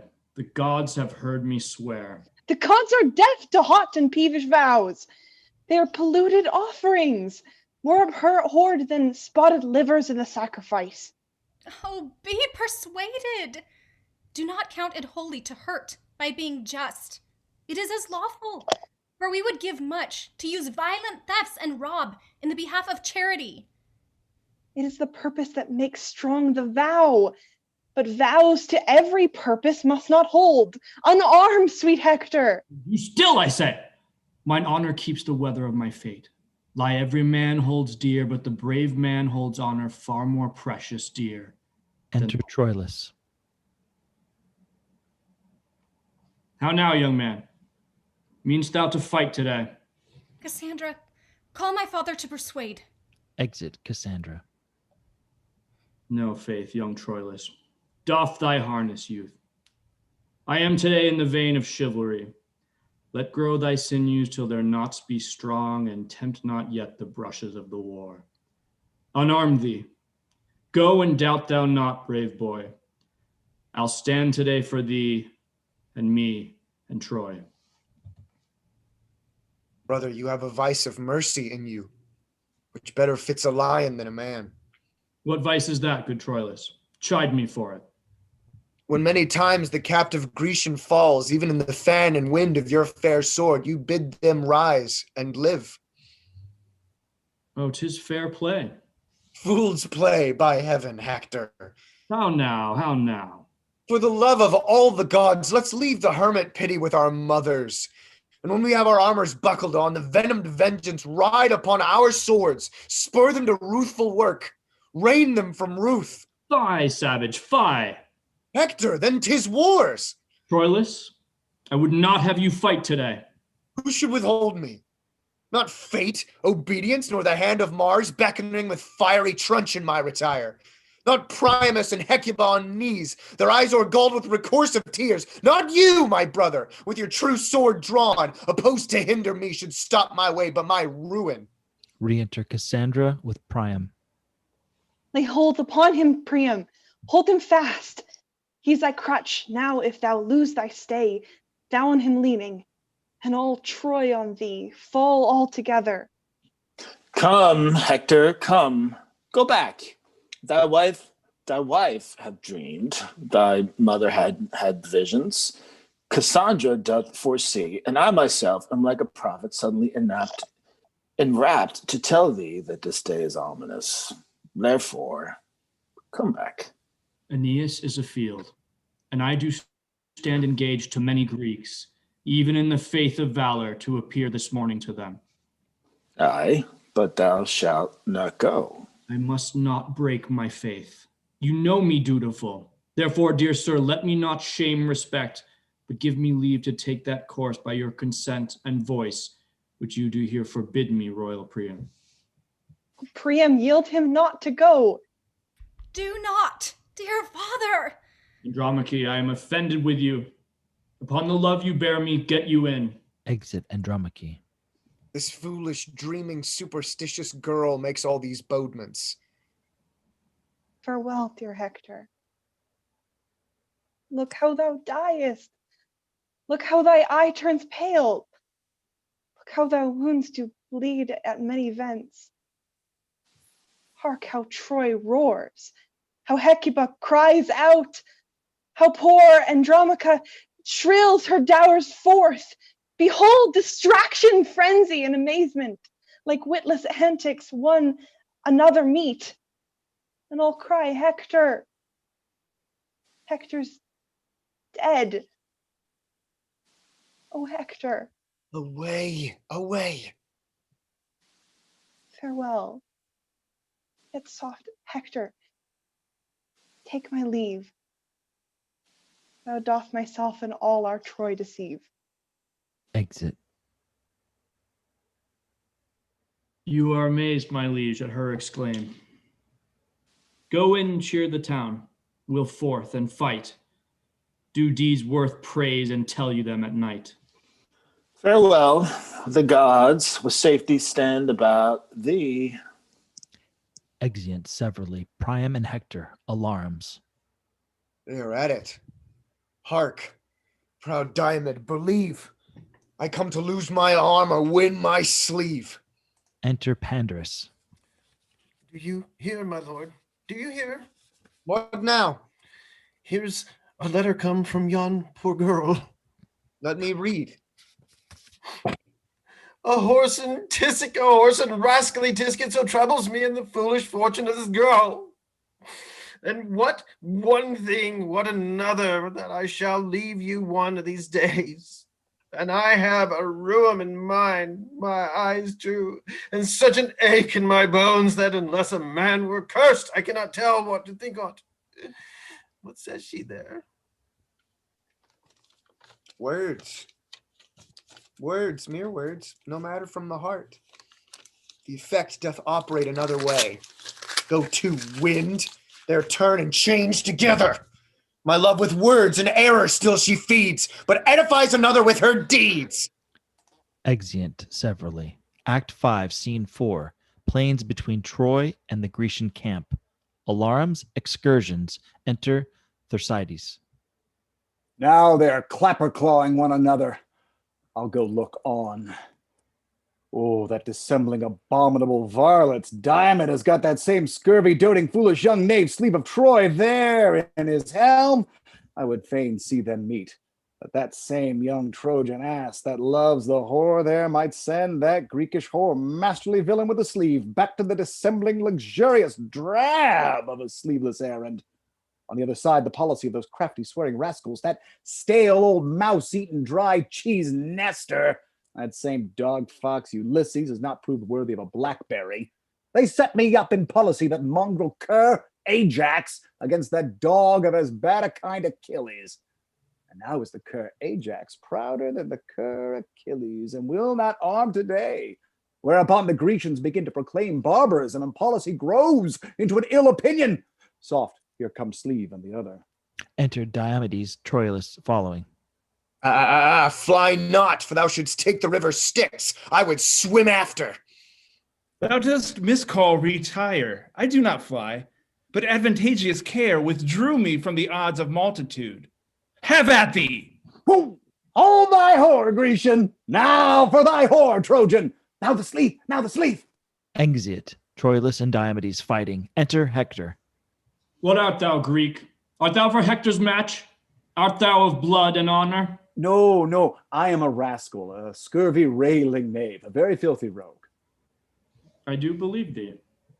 Live. Exit. God a mercy that thou wilt believe me, but a plague break thy neck for frightening me. What's become of the wrenching rogues? I think that they have swallowed one another. I would laugh at that miracle, yet, in a sort, lechery eats itself. I'll seek them. Exit. Act 5, Scene 5. Another part of the plains. Enter Diomedes and a servant. Go, go, my servant. Take thou Troilus' horse, present the fair steed to my lady Cressida.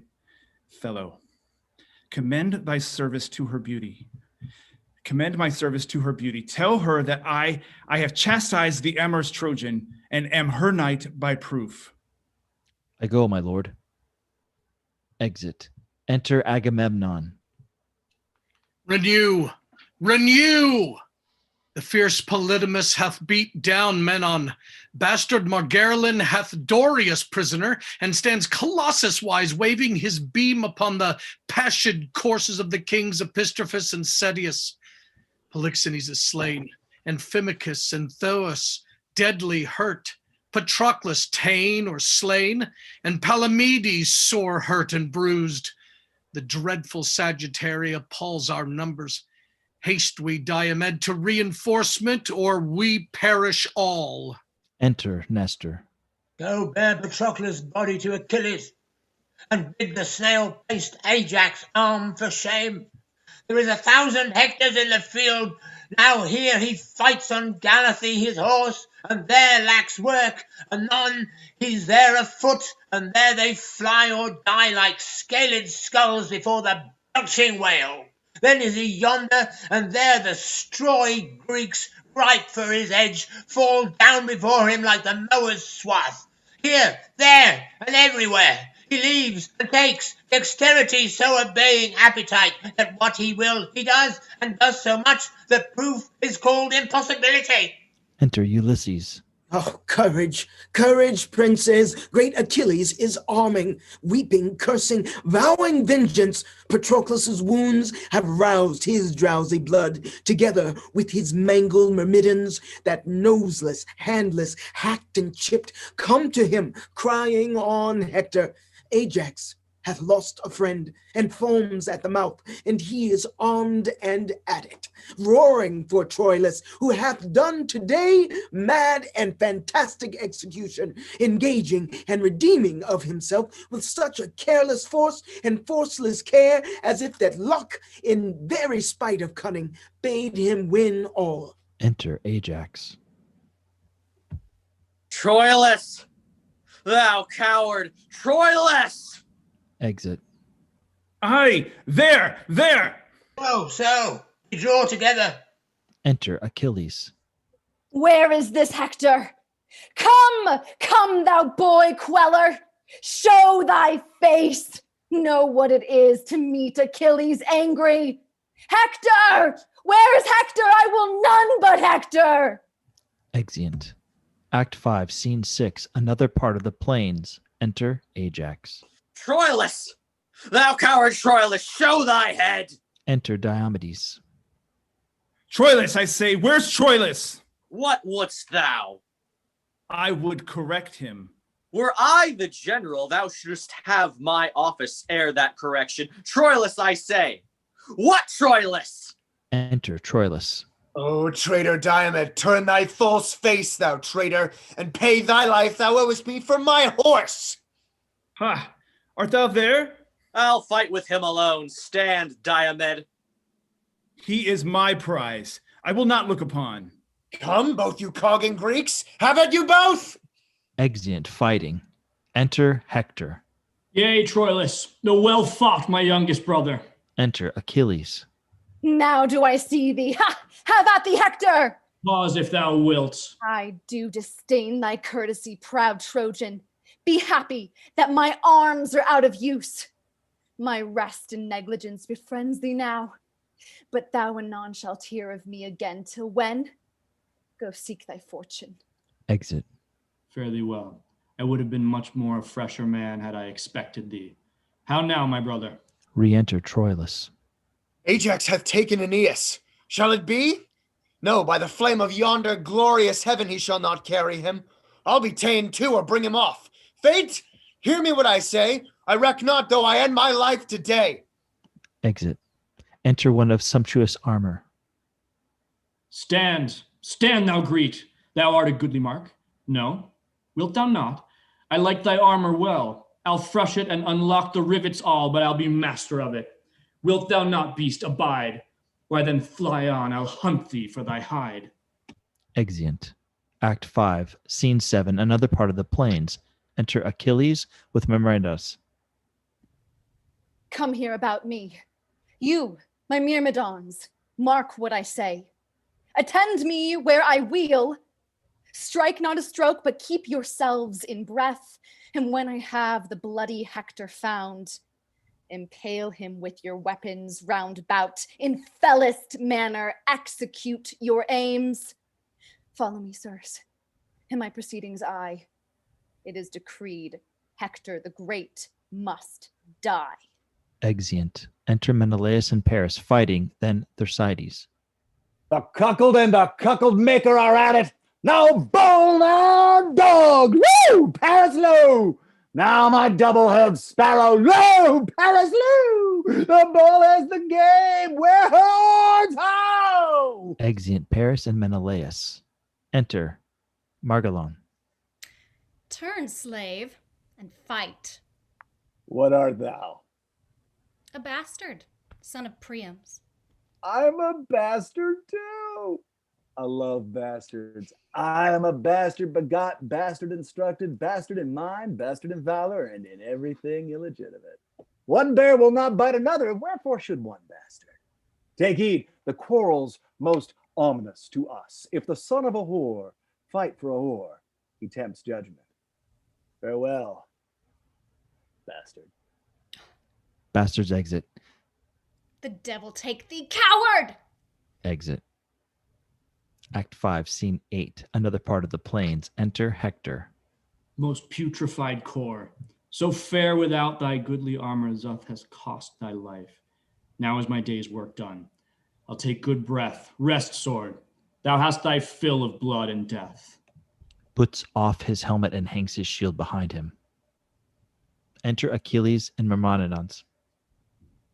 Look, Hector, how the sun begins to set. How ugly night comes breathing at his heels. Even with the veil and darkening of the sun, to close the day up, Hector's life is done. I am unarmed. Forgo this vantage, Greek. Strike, fellow, strike. This is the man I seek. Hector falls. So, Ilion, fall thou next now, Troy, sink down. Here lies thy heart, thy sinews and thy bone. On, Myrmidons, and cry you all amain. Achilles hath the mighty Hector slain. A retreat sounded. Hark! Retire upon our Grecian part. The Trojan trumpets sound alike, my lord. The dragon wing of night o'erspreads the earth, and stickler-like, the armies separate. My half-supped sword that frankly would have fed, pleased with this dainty bait, thus goes to bed. Sheathes his sword. Come, tie his body to my horse's tail. Along the field, I will the Trojan tale. Exeunt. Act 5, Scene 9, another part of the plains. Enter Agamemnon, Ajax, Menelaus, Nestor, Diomedes, and others marching. Shouts within. Hark, hark, what shout is that? Peace comes. Within. Achilles, Achilles, Hector's slain. Achilles. The brute is Hector slain, and by Achilles. If it be so, yet bragless let it be. Great Hector was a man as good as he. March patiently along. Let one be sent to pray Achilles see us at our tent. If in his death the gods have us befriended, great Troy is ours, and our sharp wars are ended. Exeunt, marching. Act 5, Scene 10, another part of the plains. Enter Aeneas and Trojans. Stand ho! Yet are we masters of the field. Never go home. Here starve we out the night. Enter Troilus. Hector is dead. Hector. The gods forbid. He's dead. and at the murderer's horse's tail and beastly sort dragged through the shameful field. Frown on, you heavens! Effect your rage with speed. Sit, gods, upon your thrones and smile at Troy. I say it at once, let your brief plagues be mercy, and linger not our sure destructions on. My lord, you do discomfort all the host. You understand me not that tell me so. I do not speak of flight, of fear, of death, but dare all eminence of gods and men dress their dangers in. Hector is gone. Who shall tell Priam so, or Hecuba? Let him that will a screech owl I be called go into Troy and say there Hector's dead. There is a word will Priam turn to stone. Make wells and Niobes of the maids and wives, cold statues of the youth, and in a word, scare Troy out of itself. But march away. Hector is dead, there is no more to say. Stay yet. You vile, abominable tents thus proudly pite upon our Phrygian plains. Let Titan rise as early as he dare. I'll through and through you.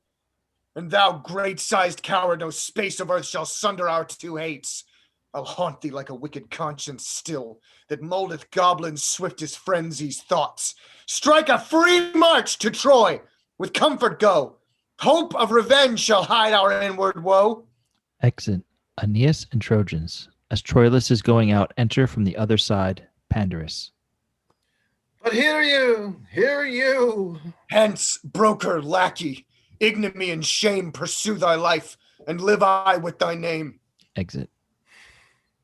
A goodly medicine for my aching bones. World, oh world, world. Thus is the poor agent despised. Oh, traitors and bawds, how earnestly are you set a work, and how ill requited. Why should our endeavor be so loved, and the performance so loathed? What verse for it? What instance for it? Let me see.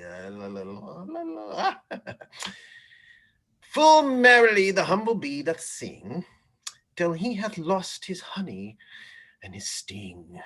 And being once subdued and armed tail, sweet honey and sweet notes together fail. Good traders in the flesh, set this in your painted cloths. As many as be here of Pandar's hall, your eyes half out, weep out at Pandar's fall. Or, if you cannot weep, give some groans, though not for me, yet for your aching bones. Brethren and sisters of the hold door trade, some 2 months hence my will shall here be made. It shall be now, it should be now, but that my fear is this, some galled goose from Winchester here hiss. Then I'll sweat and seek about for eases, and at that time bequeath you my diseases. Exit. Thus ends the International Shakespeare Players live read of Troilus and Cressida. Thank you for joining us. Join us next week for The Two Noble Kinsmen. Good night.